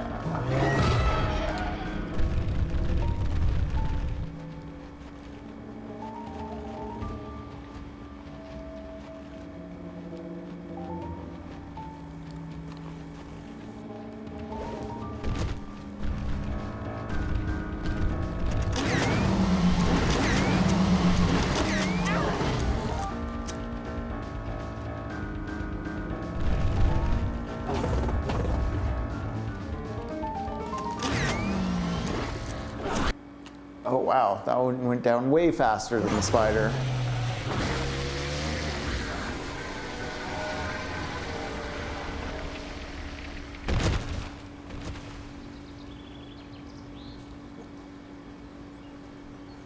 I didn't find a photograph this world though. I'm wondering if that's consistent throughout the worlds.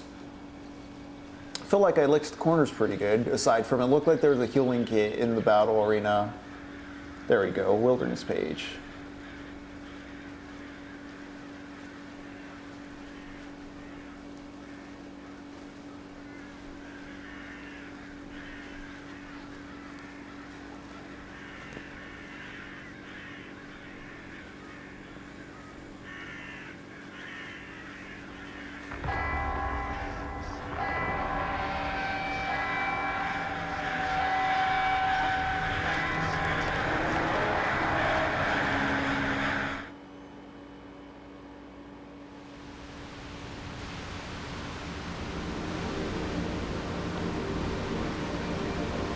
Here we are, once again back in the hub world, aren't we?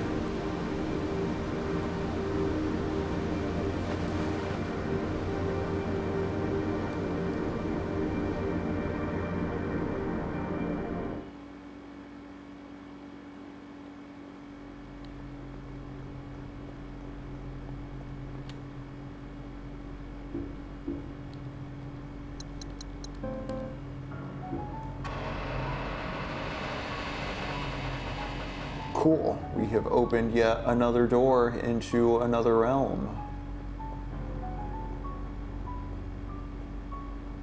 Is there a health kit right there? Is that what this is? No. Okay.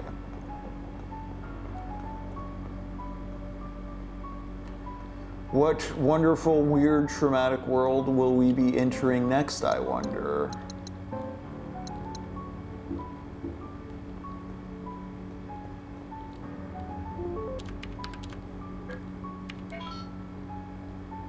Saving at the archive.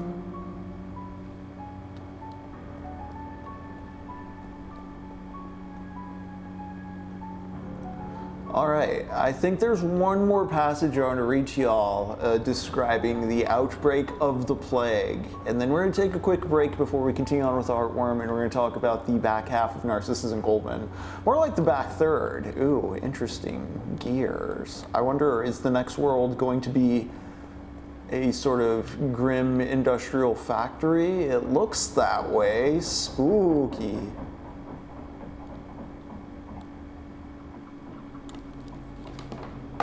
All right, let's see if I remember this without the need to consult my notes. I believe it's page 218 I'm looking for.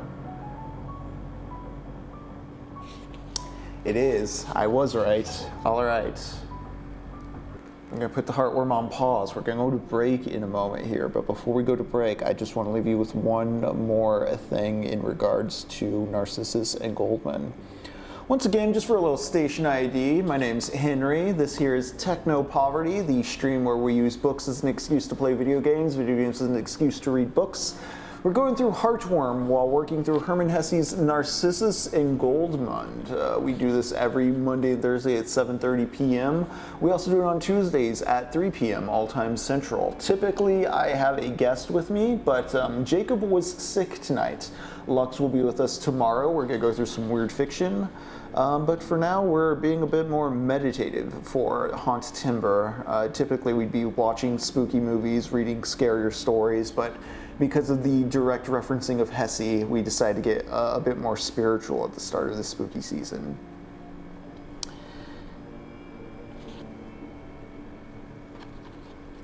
And yet the things that lay in store for him were far worse than he had imagined. It began with the first farms and villages and continued to grow more terrible as he walked on. The whole region, the whole vast land lay under a cloud of death, under a veil of horror, fear, and darkening of the soul.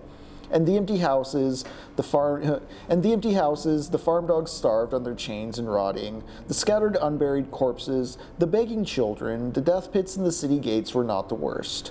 The worst were the survivors, who seemed to have lost their eyes and souls under the weight of horror and then the fear of death. Everywhere the wanderer came upon strange, dreadful things. Parents had abandoned their children, husbands their wives, when they had fallen ill. The ghouls reigned like hangmen. They pillaged the empty houses, left corpses unburied, or, following their whims, tore the dying from their beds before they had breathed their last and tossed them on the death carts. Frightened fugitives wandered about alone, turned primitive, avoiding all contact with other people, hounded by fear of death. Others were grouped together by an excited, terrified lust for life, drinking and dancing and fornicating while death played the fiddle. Still others cowered with outside enemies, unkempt, mourning or cursing with insane eyes, or sat outside their empty houses. And worst of all, everybody looked for a scapegoat for this unbearable misery. Everybody swore that he knew the criminal who had brought the disease, who had intentionally caused it. Grinning, evil people, they said, were bent on spreading death by extracting the disease poison from the corpses and smearing it on the walls and doorknobs, by poisoning wells and cattle with it. Whoever was suspected of these horrors was lost, unless he was warned and able to flee. Either the law or the mob condemned him to death. The rich blamed the poor, or vice versa. Both blamed the Jews, or the French, or the doctors. In one town, Goldmund watched with a grim heart while the entire ghetto was burned, house after house, with the howling mob standing around, driving screaming fugitives back into the fire with swords and clubs. In the insanity of fear and bitterness, innocent people were murdered, burned, and tortured everywhere. Goldmund watched it all with rage and revulsion. The world seemed destroyed and poisoned. There seemed to be no more joy, no more innocence, no more love on earth. Often he fled the overly violent feast and desperate dancers. Everywhere he heard the fiddle of death. He soon learned to recognize its sound. Often he participated in mad orgies, played the lute, or danced through feverish nights in the glow of peat torches. Up until this point, Goldmund's been living a pretty great life, and it really is with the arrival of the plague that he really sees the horrors of things. Not just the dead, but people eating people, people devouring people. And this he starts studying intensely because it's the aspect of his art he had yet to really recognize, to really see. He's always wanted to carve the face of this Madonna, but he's only ever known the happier things in life. And so as Europe falls apart with the Black Plague, he's just sort of dancing in the madness and taking it all in. It's interesting how grim it is, and yet how insistent on survival he is. And I don't know, it's sublime. It's in that weird space where it's not joy, but it's also not complete horror. But I'll leave you to think on that passage while we go to break. It is currently 9:17. I'll be back at 9:30. Once again, this is TECHNOPOVERTY. Oh, one last thing before we go. On the Discord this Sunday, the movie we're going to be watching is Brian De Palma's The Phantom of the Paradise. It's Halloween season. It's one of my favorites of this time of year, so let's get to it. We've been watching Altered States, we've been watching Cure, we've been watching some more serious, grim, dramatic horror movies. Let's watch something campy and fun this weekend, why don't we? So we're going to watch Brian De Palma's rock opera take on the Phantom of the Opera, Phantom of the Paradise. If you have no idea what this movie is, I highly suggest you just kind of check in on Sunday and learn something new. It's a fun one. Anyways, we're going to take a break. See you soon. Certainly, that is so. Because the world is so full of death and horror, I try again and again to console my heart and to pick the flowers that grow in the midst of hell. I find bliss, and for an hour I forget the horror. But that does not mean that it does not exist. You express that very well. So you find yourself surrounded by death and horror in the world, and you escape it into lust. But lust has no duration. It leaves you again in the desert. Yes, that's true. Most people feel that way, but only a few feel it with such sharpness and violence as you do. Few feel the need to become aware of these feelings. But tell me, besides this desperate coming and going between lust and horror, besides this seesaw between lust for life and sadness of death, have you tried no other road? Oh yes, of course I have. I've tried art. I've already told you that, among other things. I also became an artist. One day, when I had roamed the world for 3 years perhaps, wandering almost all the time, I saw a wooden Madonna in a cloister church. It was so beautiful, the sight moved me so deeply that I asked the name of the sculptor who carved it and searched for him. I found him. He was a famous master. I became his apprentice and worked for him for a few years. You'll tell me more about that later. But what has art meant to you? What has art brought to you?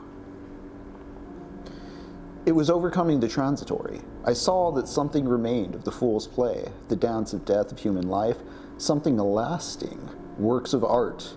They too will probably perish someday. They'll burn or crumble or be destroyed.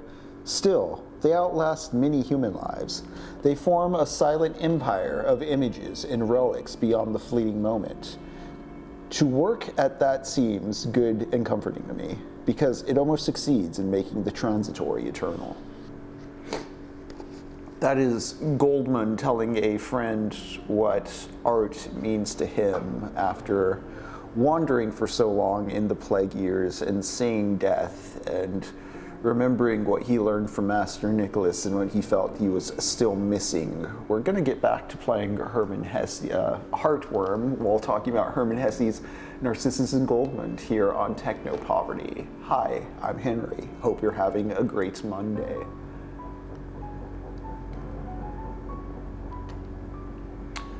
Master Mask says, are you telling me that a dangerous plague preceded years of increasing anti-civilian terror? It has never once happened. Of course, that only ever happens in fiction. Surely nothing in the real world ever reflects fiction. Surely fiction's not commenting on the real world.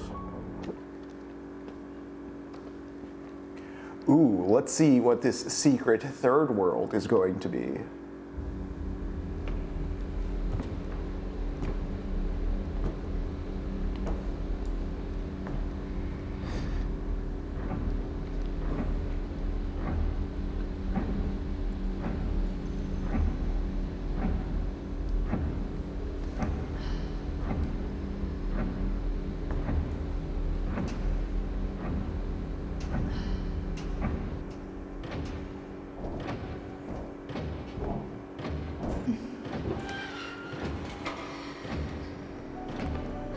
What is this, Castlevania?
Whoa. The chiming that's been haunting me. It's from here. What is this place meant to be? Is that clock counting down? Regardless of what it means, I need to face it. It's time.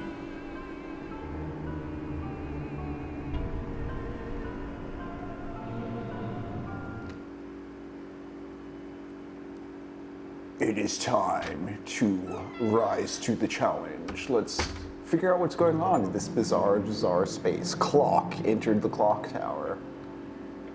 Ooh, gorgeous. Moving parts, wonderful. It is fantastic how well these look as static backgrounds, only to be swapped into the third person. Journal entry 4. I've had it with this place. I don't care what it takes. I'm getting out of here. This wasn't supposed to turn out this way. I don't even know why half these places are the way they are. I'm not going to find out why Mom killed herself. At this point, I don't care. There's nothing here for me, and I won't die like this. I won't. The Delta emblem, sure.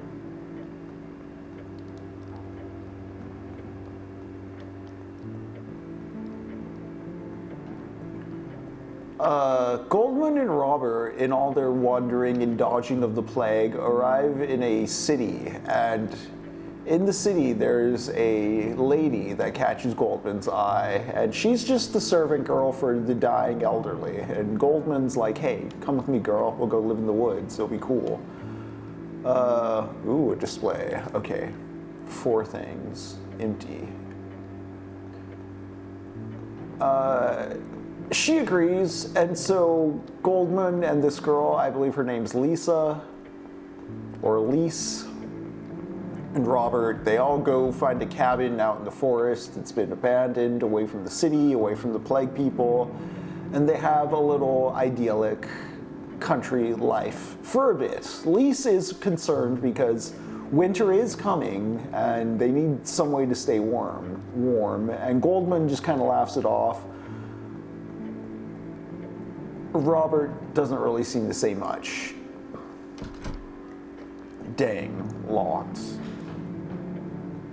It's a little uneasy, but they're all happy. They contribute to their little subsistence farm, survivalist lifestyle while the plague's going on.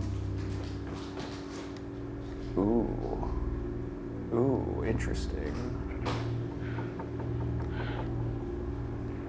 We got ghosts.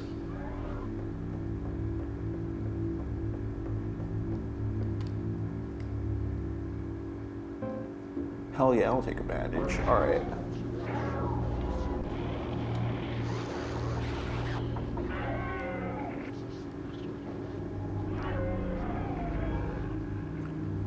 I probably need the Gamma emblem then. I only have the Delta. Let's keep an eye out for a save room, folks. Anybody see a bookshelf? Oh, that's unsettling.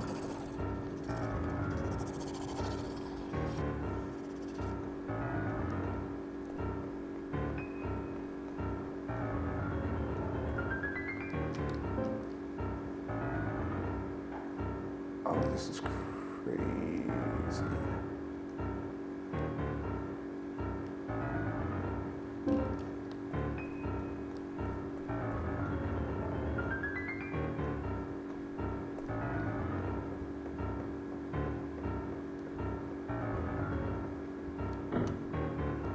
Okay, this leads back out to the entrance hall.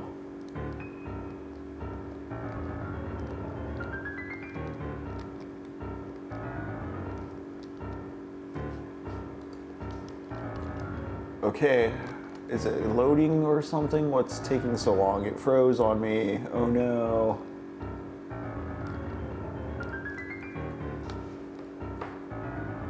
This is concerning.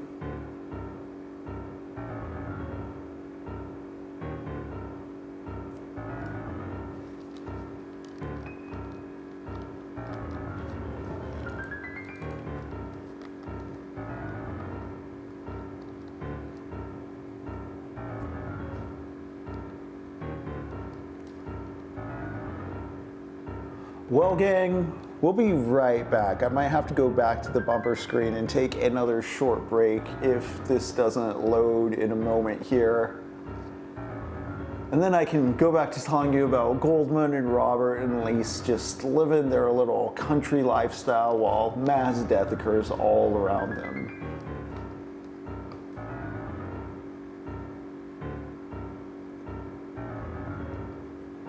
But I do want to talk more about anti-civilian terror, as it is something happening both in real life right now And it is a prominent feature of this book written by a German man in 1930, specifically the way the Jews are targeted by the Christians during the plague. Very interesting what's being said and what's being moralized, or what ethical compass is being painted by this book by one of the most acclaimed German authors of the time. Man won a Nobel Peace Prize in 1946. But yeah, looks like the game froze on me, so we're gonna go to a quick break time screen. I'm gonna get this resolved and we'll keep chugging along in a moment. See y'all soon.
Alright, I reloaded the save, which was all the way back to the archive, but it's cool. I had just started the clock world.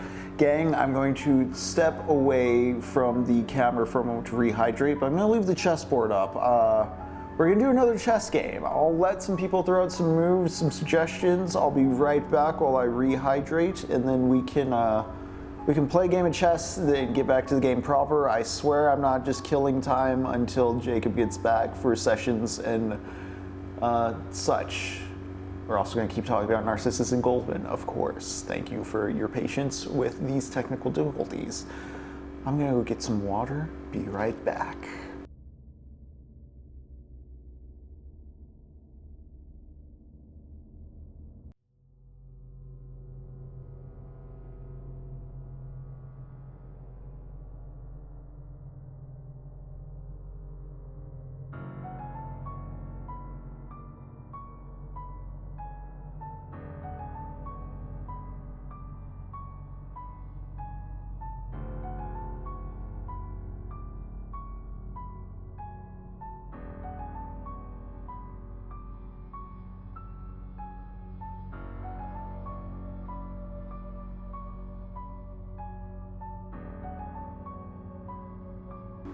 And I am back.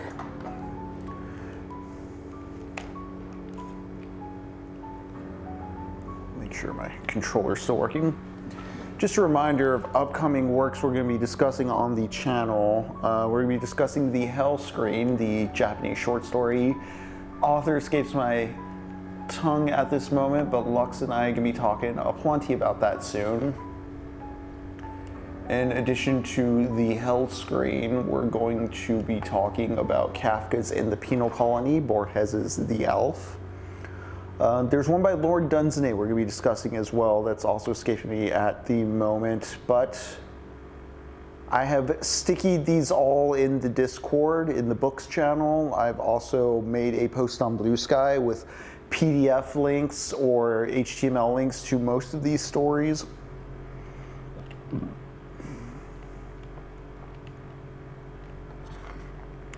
J.G. Ballard's Kingdom Come is going to be our big novel after Narcissus and Goldmund.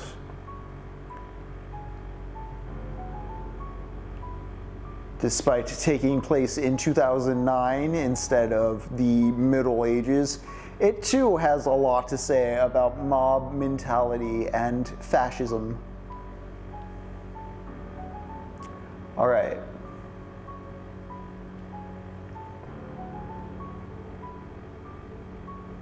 Let's not slip shit up.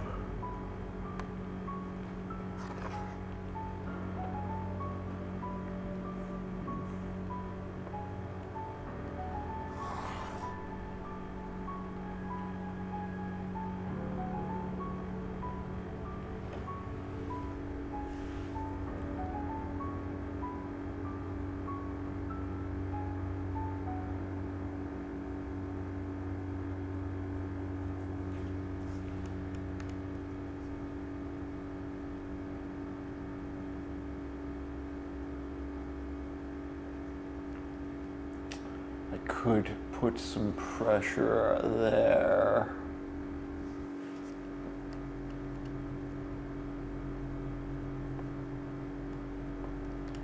Let's go there. There we go. There we go. Oh no.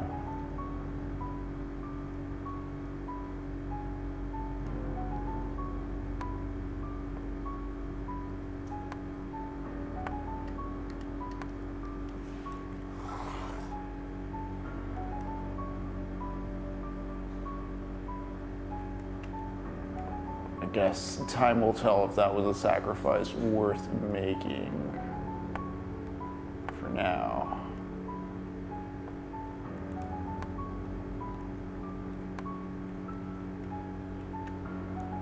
Oh, I didn't even realize my king was in check, damn it.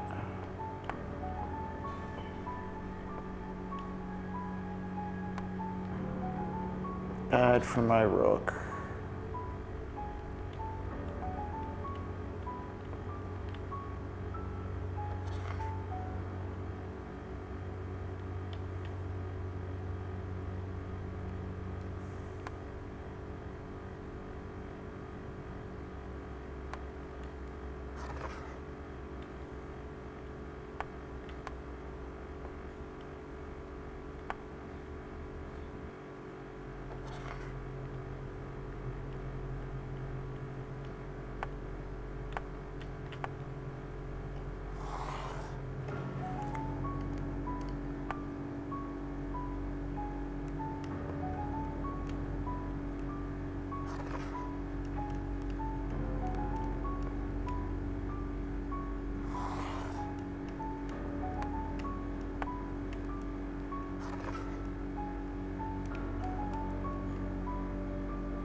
Okay, let's be very careful with what we do here.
I blew it. I blew it. All right.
Oh, why did I do that?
Dare I? No, because that's not a queen for a queen.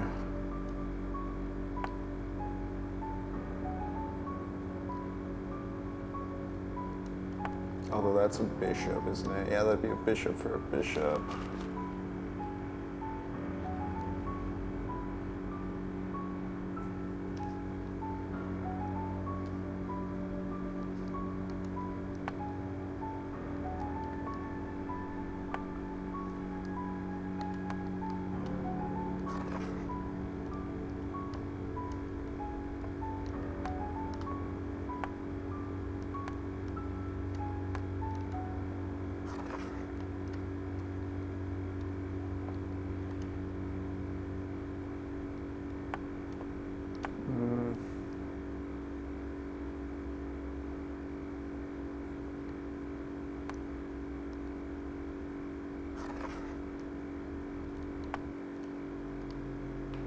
Queen's gonna, yep.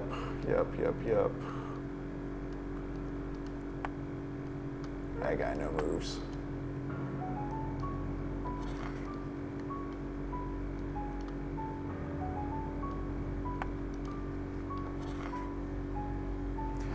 Man watched Ferris Bueller for the first time Friday. Kept feeling like it was a modernized fairy tale. Ferris and Stallone are benevolent fey creatures of the suburbs.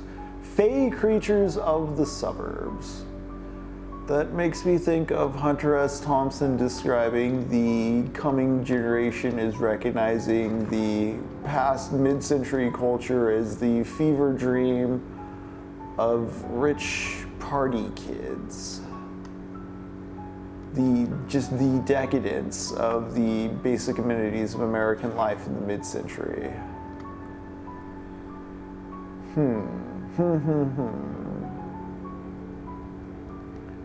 What is this knight trying to provoke in me?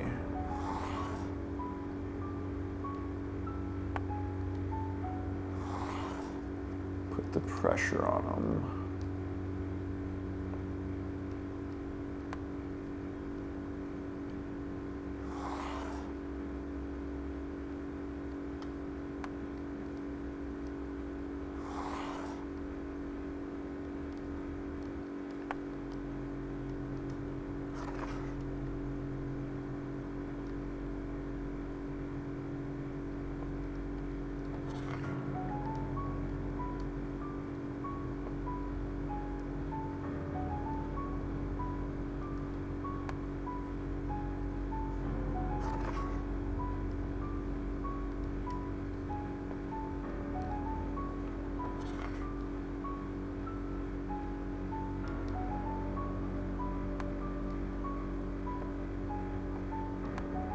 Oh man.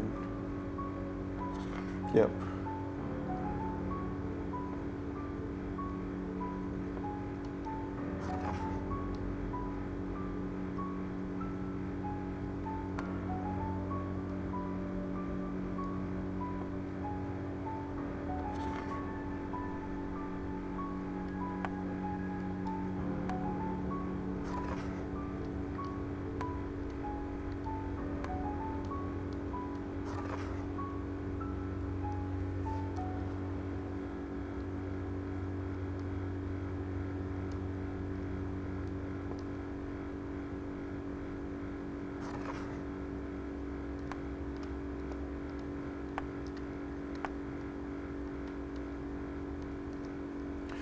Oh, that's gonna hurt. Yep.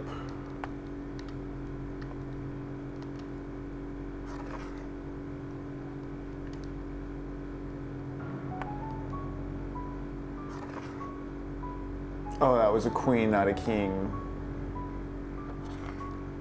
Wonderful.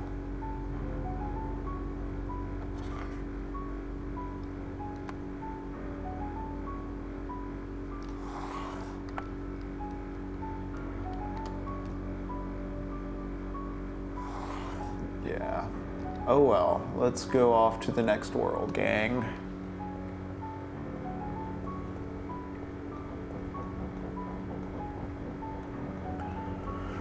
So Goldmund and Lice and Robert just living out in the woods. Unsteady, happy but aware they're going to die. Kind of at tension. One day while Goldmund and Lice and Robert are all out doing their various chores, Goldmund hears Lice scream, cry for help. Sounds like she's being attacked. And Goldmund comes across a man assaulting her, trying to get physical with her. And he tears this man off her and enraged throws him on these jagged rocks. Just the force with which he grabs and shakes this dude and slams him down, kills the guy. And this turns the lady on in a way Goldmund has never seen in the face of a woman before, and it sparks something in him. It's a new sight of the Madonna. It's a lust for death he hadn't ever seen before. and it shakes him. It makes him question what's he doing with his life out here in the woods. Like, winter's coming, and he hasn't been building anything. He's neglected his art. There's something deep within him he still wants to bring out into the world. He wants to produce an image.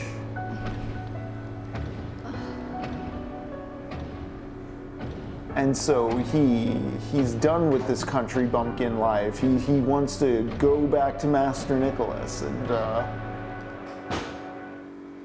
the guy who assaulted Lise, turns out, gave her the plague. She is sick, she is dying. The that's been haunting me. It's from here. Robert doesn't want to catch the plague, wants to leave. Goldmund gives her a pyre funeral. He burns the house down with her. He lets her rest in the woods, cremated, and he sets off back for Master Nicholas's house.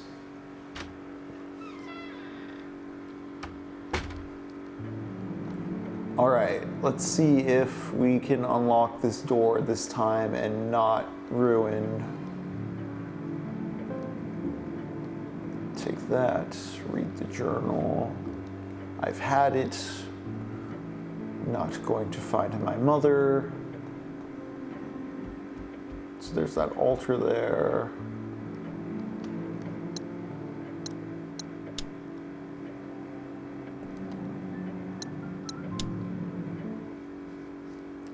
Elevator takes us between two floors. A. Okay. What's up here? These books have seen better days. Interesting. The upper layer's in disrepair. Bottom layer's pristine. There's that wheel up there. Look at this giant face here. Wow.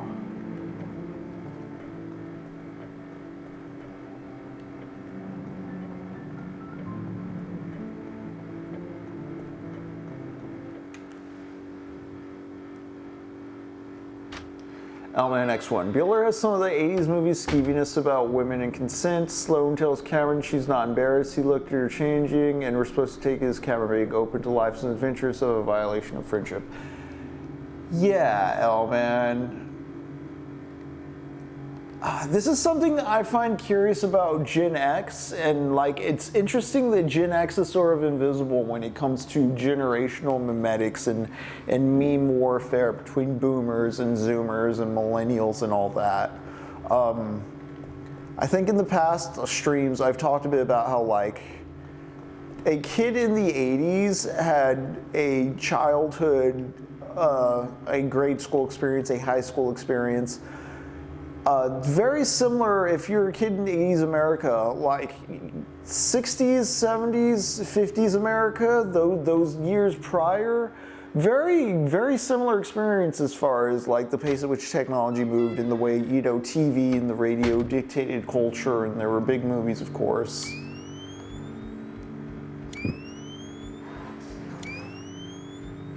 Whoa, this is a huge library.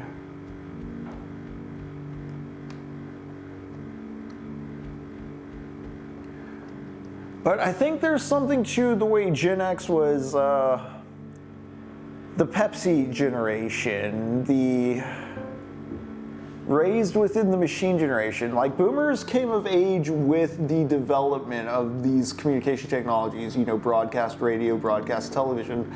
So they're kind of skeptical of it from the outset. But like Gen X was like, yeah, MTV is for me. Ronald McDonald is my friend. I really am like, the promises of this modernist marketing machine were for Gen X.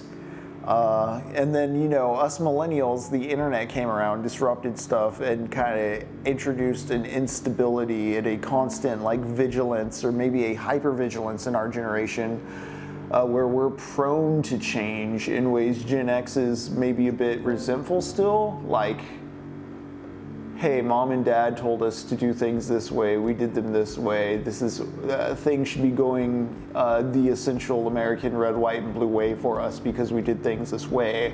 What do you mean the economy's changed? What do you mean technology's changed? I don't care about these bubbles.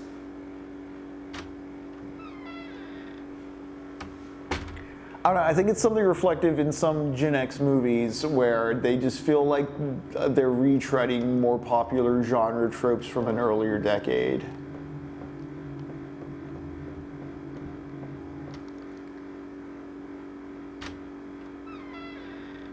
I think in some ways both Trump and Obama are Generation X presidential candidates in the way they are products of the TV for the TV, celebrities of the TV, performers for the state, aspirational ideals for their constituent bases. Hey kids, listen to my post. Oh, golly gee. This is, whoa, whoa.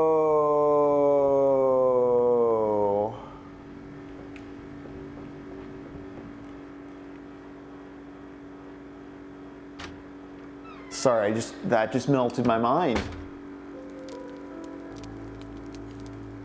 Gang, I'll give you a few moments to guess why that did that to me.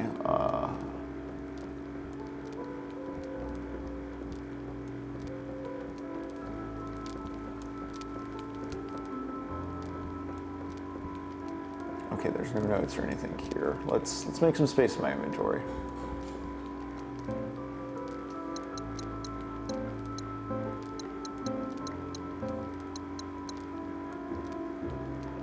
All right, we're gonna save.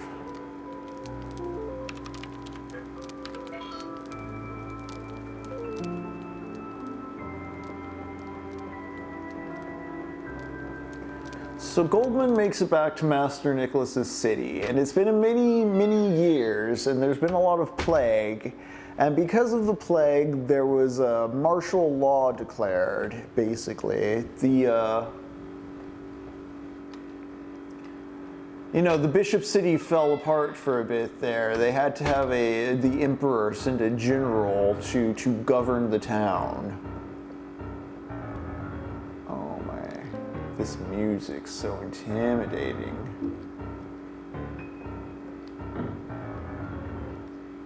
Okay, I unlocked it this time and it didn't give me... Cool. All right, we're in full swing here. There's the elevator to the second floor. There's that journal entry.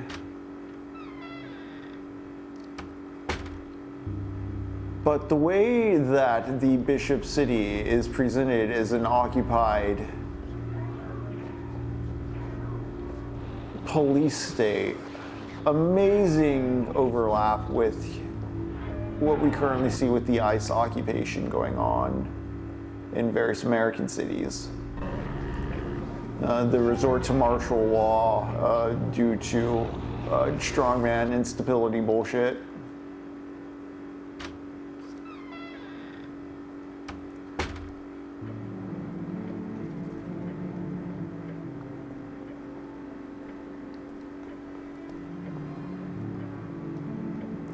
Let's mix some health items. Let's mix some stuff. Then I gotta figure out where this delta symbol is used.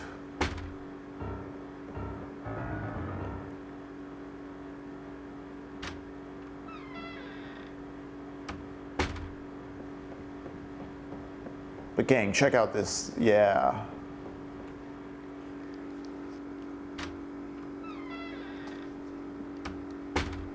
I'm soy facing because it's the Resident Evil room. It is a room straight from the original Resident Evil.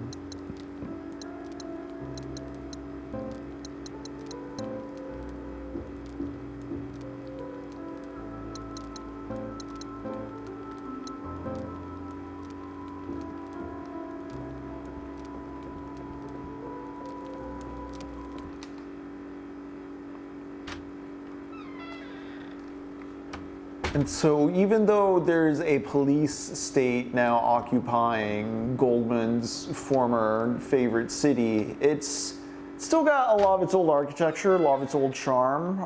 It hasn't changed much, which he feared it was going to. And so he gets to Master Nicholas's house, and Master Nicholas has passed away. The workshop has fallen into disrepair. Master Nicholas's daughter got the plague. She somehow miraculously recovered from it, although she limps now. Damn. The ledge looks dangerous, but I'll need to find a way across to get that emblem. Thank you, Sam. Master Nicholas's daughter survived the plague, but she has a limp and kind of is very reclusive now. He is saddened by this whole affair. Ooh, is this the Delta door? It is the Delta door.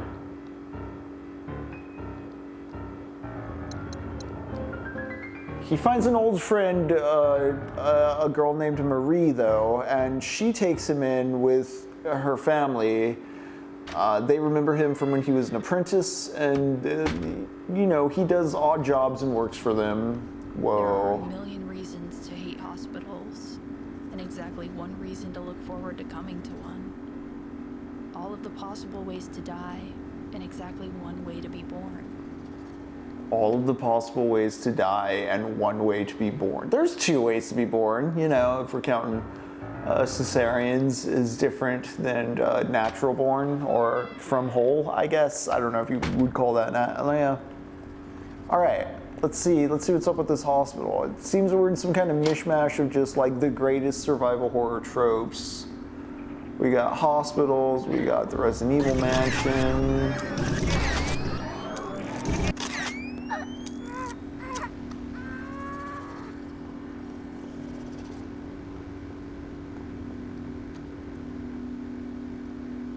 Yeah, I'll take the antiseptic. I got a lot of antiseptic right now. Shakespeare counted them as different.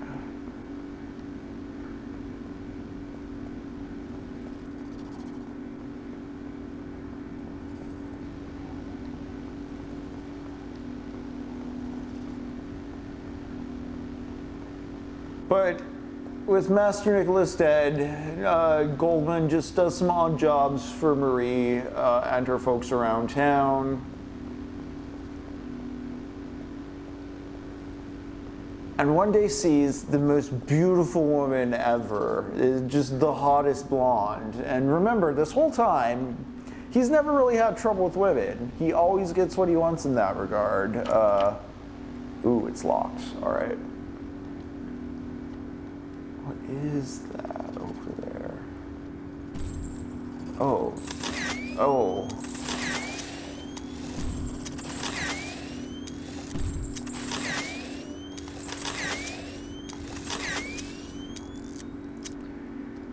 And he's like, who's this really smoking lady? I must have her. She's the most beautiful.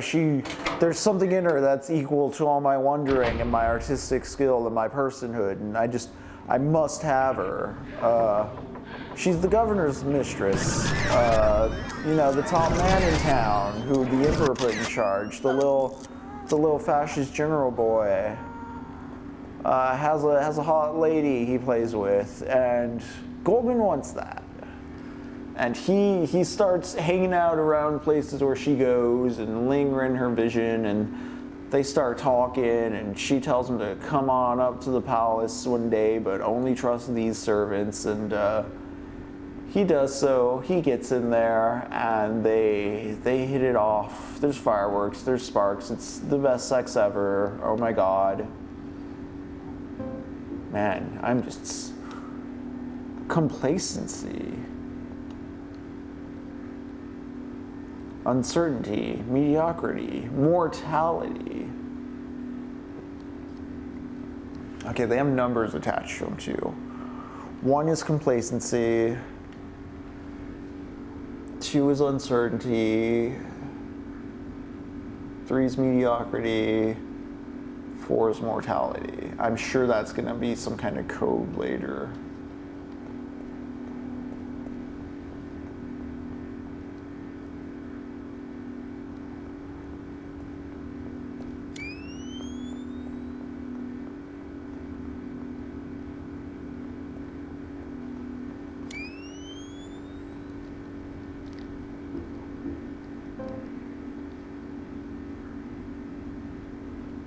It looks like everything here, at least. Yeah, zoomed in. Looks so. Just a whole hospital lobby. Okay, I'll go across the hall then.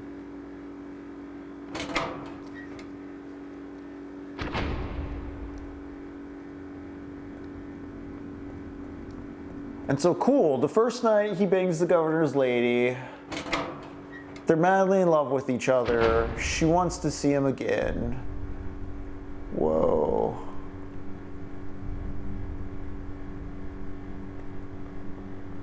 The second night, instantly caught. Governor shows up. He's like, "What the fuck are you doing in my lady's closet?"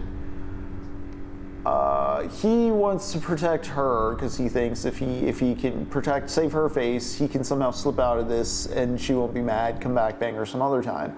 He says, "Oh, I'm just a petty thief. I don't know anything about who this lady is, what anything is going on here." The governor's like, "Well, we're gonna execute you then."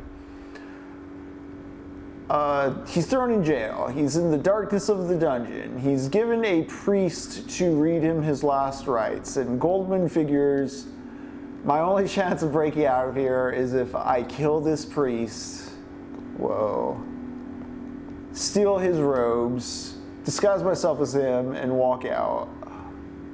There's a button at the base of the window. Will you press it?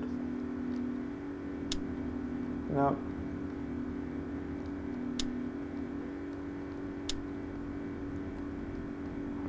I guess I have to figure out some stuff here. Also spooky, someone's watching stuff in there.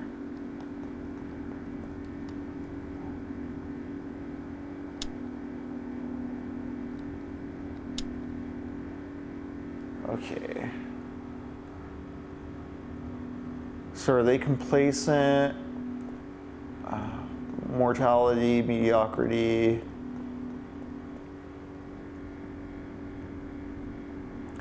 Poor priest didn't think of that. Oh, what's this one? Someone falling?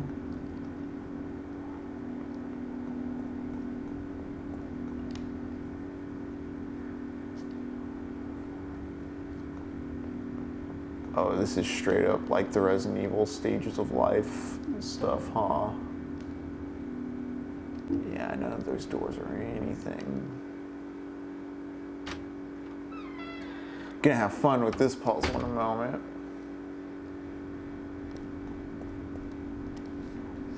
Letter from D. It's always difficult to be born. As you know, the bird must make an effort to break out of the egg. Think back and ask, was the path really that difficult? Merely difficult? Wasn't it also beautiful? Could you have thought of a more beautiful or easier one? Huh.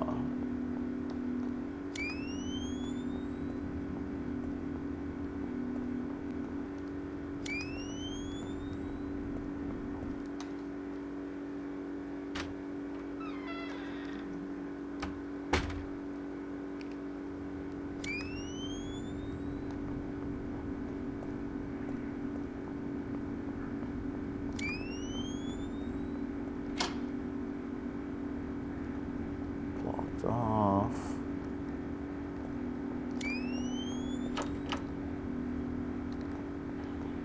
Blocked from the other side. Okay. All right, we're gonna have to dig into this here switch puzzle with this here mediocrity, mortality.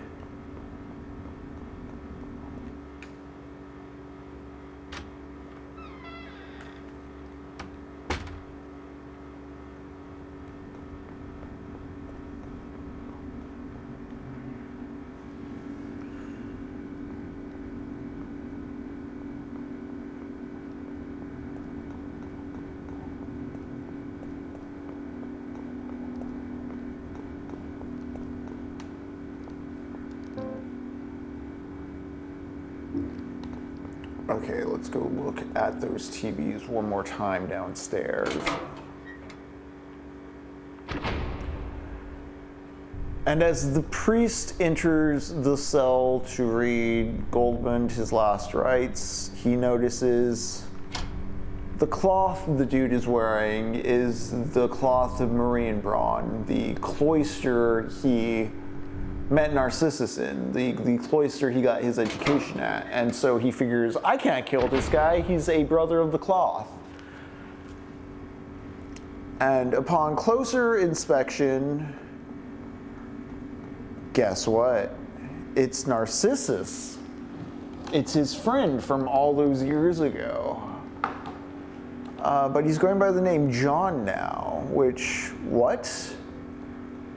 It's interesting that Narcissus is going by the name John now, and he named his John sculpture, you know, his sculpture of St. John was Narcissus. It's kind of blows his mind. Where's that TV room?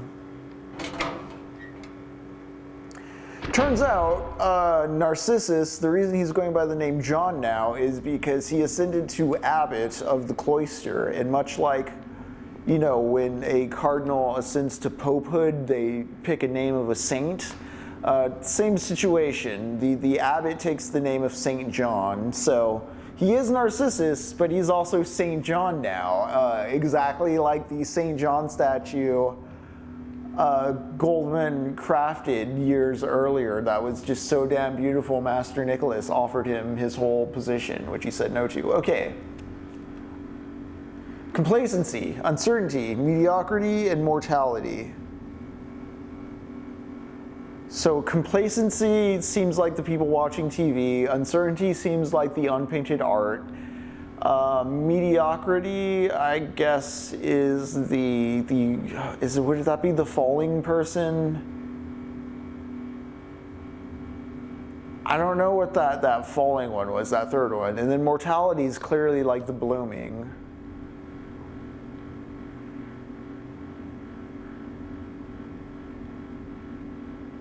But that's 1, 2, 3, 4. Complacency, uncertainty, mediocrity, mortality. Complacency, uncertainty, mediocrity, mortality. We're going to do a little metagaming here again, like we did with the piano notes. I'm just going to take a quick picture of this order of words so that we can more easily reference them while pressing buttons upstairs.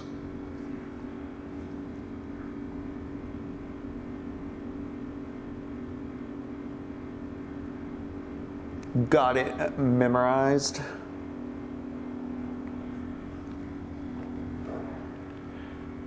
And so the local governor is being a real thorn in everybody's side. And so the reason Narcissus is here is because as abbot of the cloister, he does like all the local politics now. So he's the guy who has to represent the cloister to the governor, and he just happened to hear, you know, the governor talking about like, yeah, this pretty boy thief snuck in, was trying to bang my lady, possibly. He sounded like Goldmund to Narcissus, and Narcissus was like, oh, that's my old friend, I better save him.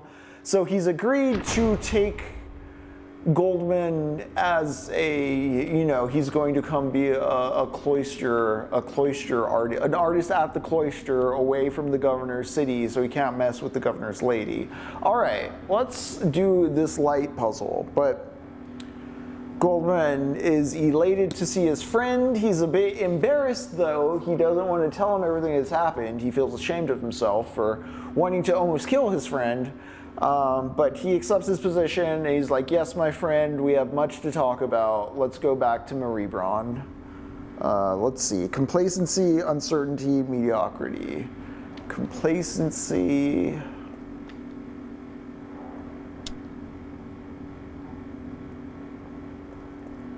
Uncertainty.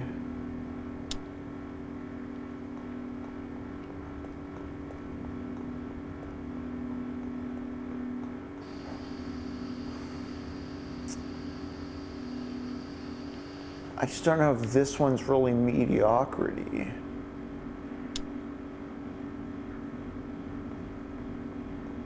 And then I have mortality as this whole like blooming deathbed thing.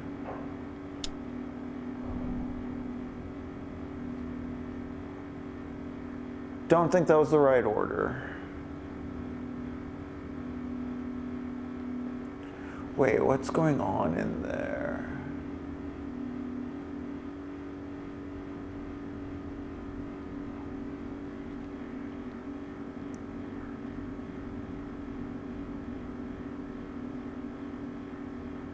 It's like someone added. This one has to be mortality, right? It's like a deathbed. Is this uncertainty, mediocrity, complacency? I really think complacency is the TV is the thing.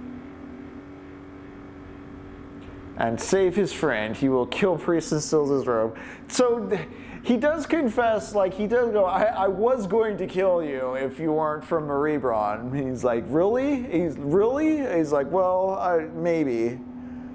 Again, to bring up the specific persecution of the Jew stuff as well, one of the things Goldmund does ask Narcissus, because Narcissus is complaining about having to be a political diplomat with this asshole and about all like the madness that's been going on in the countryside. He's like, did you burn Jews? Like as a Christian in the Dark Ages during plague times, did you scapegoat the Jews? Did you burn them? And Narcissus says no, he did not. And so Goldmund's very thankful for that. Like, very clear ethical and moral line drawn there as far as like, don't scapegoat, don't genocide, don't burn people.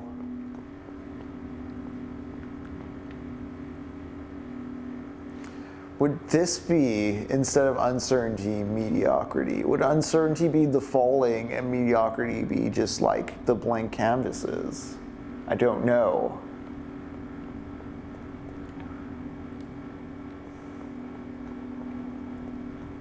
Okay, I'm going to try another order with mortality at the end.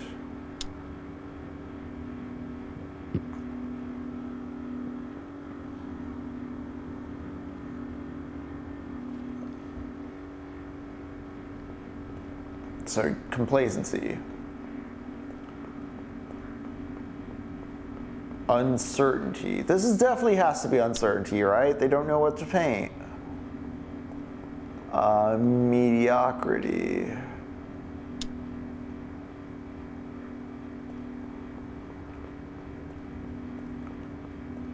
And then mortality right at the end here, right?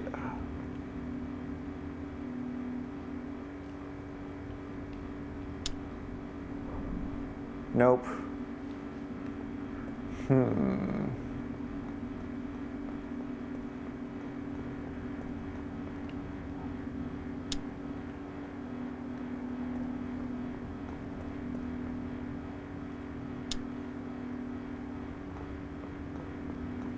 Complacency, uncertainty.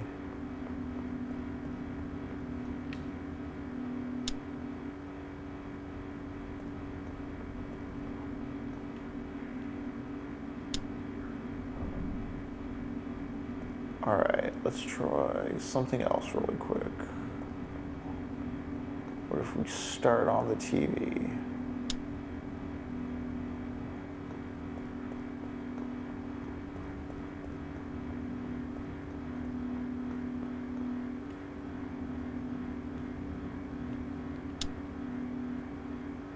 Then do the woods. Then do the falling.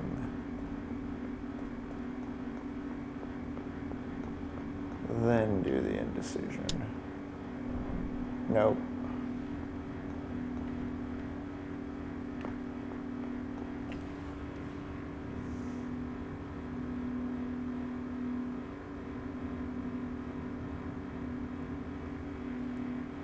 Maybe I'm mapping these things wrong. Let me look one more time at like the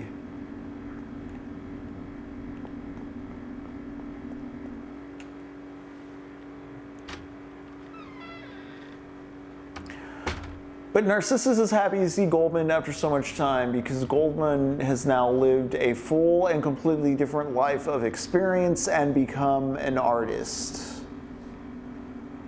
Someone who sees in images where Narcissus only sees words and logic, and he's excited to have a friend of a completely different experience who can hang out with him and excite him and bring art to the cloister.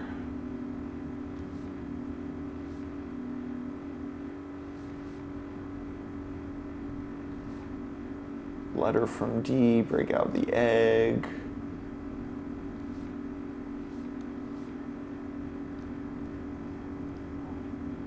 Difficult to be born. Think back and ask. Path really difficult. No, I'm not really seeing any, like, corresponding numbers to this scenario or these buttons.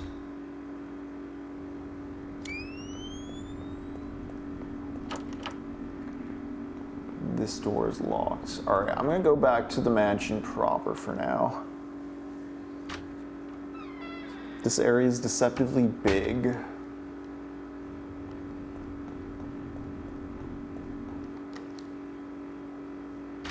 I forget that even though the hospital is maybe 3 rooms itself and a stairwell, it's part of the bigger mansion we're in right now. And there's something to figure out here that I've not yet gathered.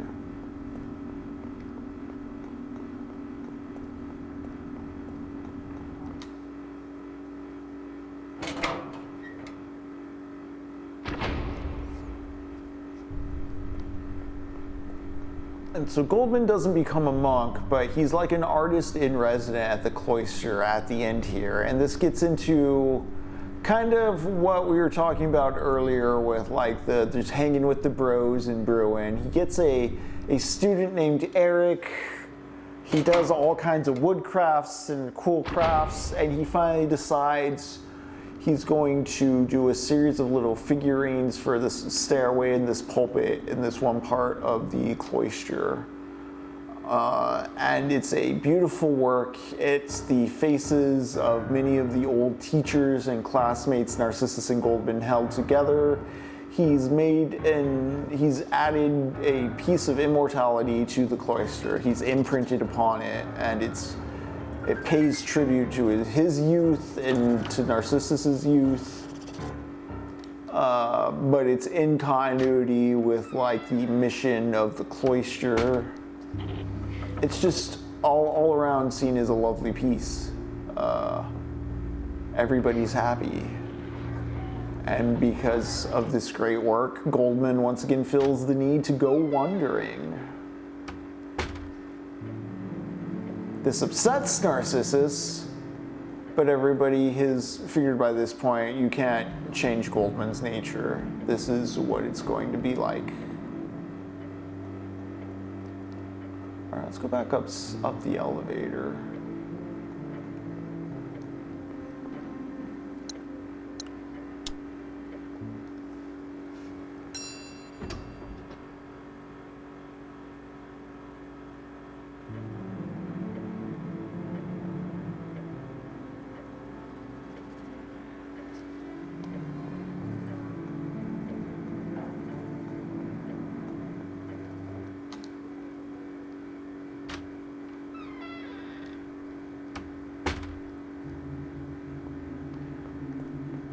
Here's the thing. Goldmund comes back after the summer and he is just destroyed. He's haggard. He apparently got sick shortly after leaving. Whoa. And is now at the end of his life. No way I'm jumping that far. When he returns, it's shocking. He stubbornly got hurt. Ooh, what's down there? And did not want to come back out of embarrassment. But also, when he fell off his horse and got hurt and he thought he was going to die, he entered a world of pain at first, but then a world of acceptance. I can't hold anymore, yeah. It won't open. Creepy zone.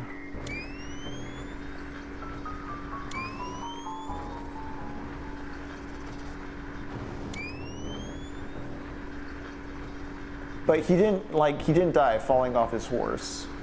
He just got hurt really bad and realized he was ready to accept death at this point in his life, having done everything else. And so he comes back to, whoa.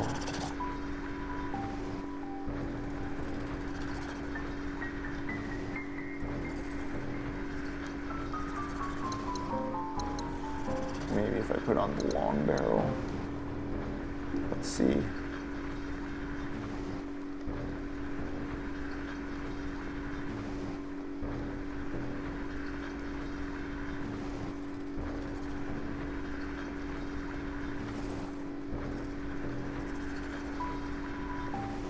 I don't want to get slimed. I really don't want to get slimed. Honestly, I'm a bit overwhelmed by this area at the moment. I'm just mapping it right now. It's also 10:37. I may be saving and wrapping soon. Whoa. This room is so different from all of the others. Almost as if it was built in reverence of this piece of... She dwells prolonged on what has been.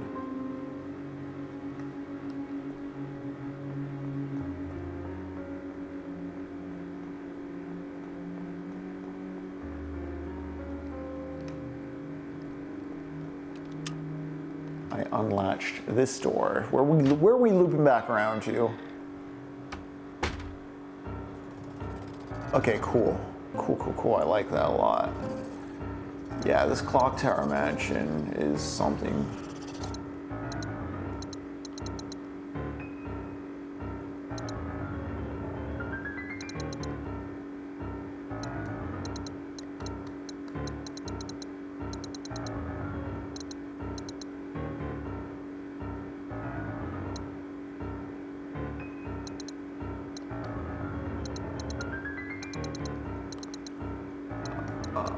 Go back into the hospital. Yeah. Okay, so I don't know the hospital puzzle, and there's a whole lot I haven't explored in this place yet.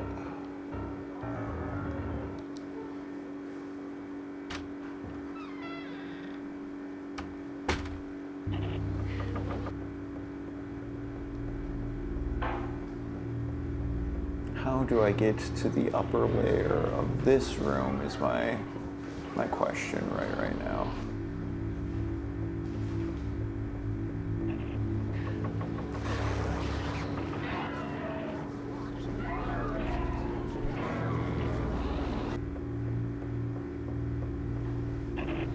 But that'll probably be a mystery for Thursday, as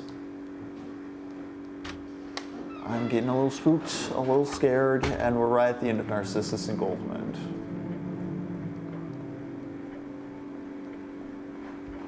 Goldmund realized in that he was being prepared for death, that he was being called back to his mother, in a sense. The great Madonna he's been trying to paint all his life was in fact not something that wanted to be brought into the world. It wanted to take him out of the world, but not in a horrific or terrifying way, but in a comforting way. He's been preparing to die. He's been going through all these worldly experiences to exhaust the senses in order to be ready to die. That way there's no regrets at the end.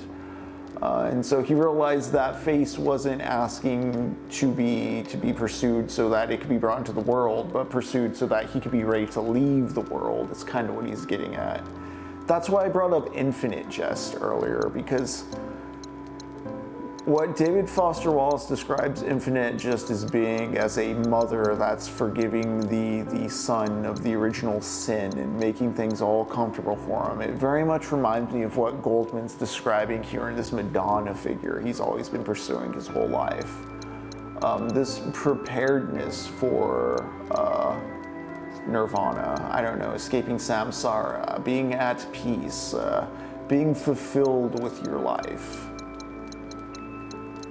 You know, at the beginning of the novel, the absence of the mother and the yearning for the feminine has made him very anxious and scared of it, and throughout the novel, it has led him to like overly mystique or yearn for, you know, the female in an objectifying or essentialist sense. But it's also allowed him to not be that scared little boy. It's allowed him to indulge in experience in his life. And so at the end, he's ready to go to his mother, and he just asks Narcissus, if you, Narcissus, have not pursued a woman, and if you haven't found love, then who will love you when you are gone? He's wondering, you know.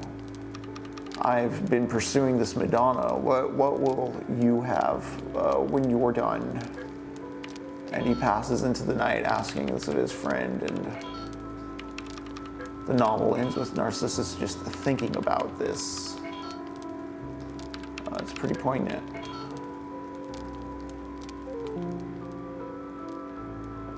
Next session, I'll continue playing more Heartworm and talking more about just general thoughts, feelings on both this and Siddhartha, the works of Hermann Hesse, what I feel Heartworm is getting at with this sense of disparate memories and what are things worth. I really like how the enemies are static and fuzz, and we're going through, I don't know, what appears to be someone trying to make sense of things at the end of it all and figure out what's valuable. Like, you're literally photographing things to make them stand still and stop hurting you. You're kind of documenting and narrativizing something. The monsters are static. It's you know, memories dissolving into the unrecognizable. That's what you're fighting against.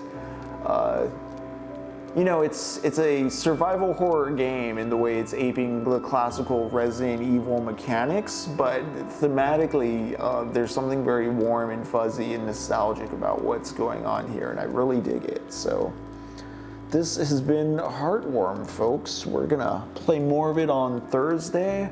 We're not going to start talking about Kingdom Come on Thursday. That's not going to be until we finish Heartworm that we start talking about Kingdom Come with the next game in our lineup. But we'll keep talking about Hesse. We'll keep talking about the weird short fiction Lux suggested. I'll have another Blue Sky Skeet go out reiterating where you can find that stuff. Of course, if you're on the Discord, you can also find it in the Books channel. Again, we're going to be watching The Phantom of the Paradise, Brian De Palma's 1970s rock opera take on The Phantom of the Opera, this Sunday on the TECHNOPOVERTY Discord. I don't do this very often, but if you're watching this on YouTube or if you're watching this on Twitch and you have yet to find our YouTube, please go on over, like and subscribe. Follow us there, follow us on Blue Sky, follow us on Twitter. Follow us everywhere, not just here on Twitch. Our VODs go away after oh so long here, and sometimes I'll make reference to something that's now expired. In particular, I think the JSRF run we did a while back, something special. The Doom Eternal run is gonna be up on YouTube sometime soon. I know that's going off of Twitch, so just a reminder to check out our YouTube. I kind of want to pump up the numbers over there, if I may shamelessly self-promote and cross-promote and do all that platform shit. But thank you for joining us. This has been Heartworm. This has been Hermann Hesse. This has been TECHNOPOVERTY. You all have a great Monday night. Take care. We will see you tomorrow for, it's not going to be Shin Megami Tuesday. It's going to be a Haunt Tuesday with Lux as we talk through in the Penal Colony and the Hell Screen. Maybe the Aelph, we'll see. We'll see how many of those stories I cram in between now and then. But for sure in the Penal Colony and for sure the Hell Screen. See you tomorrow at 3 p.m. CST for that. We also have a surprise spooky game I won't announce quite yet.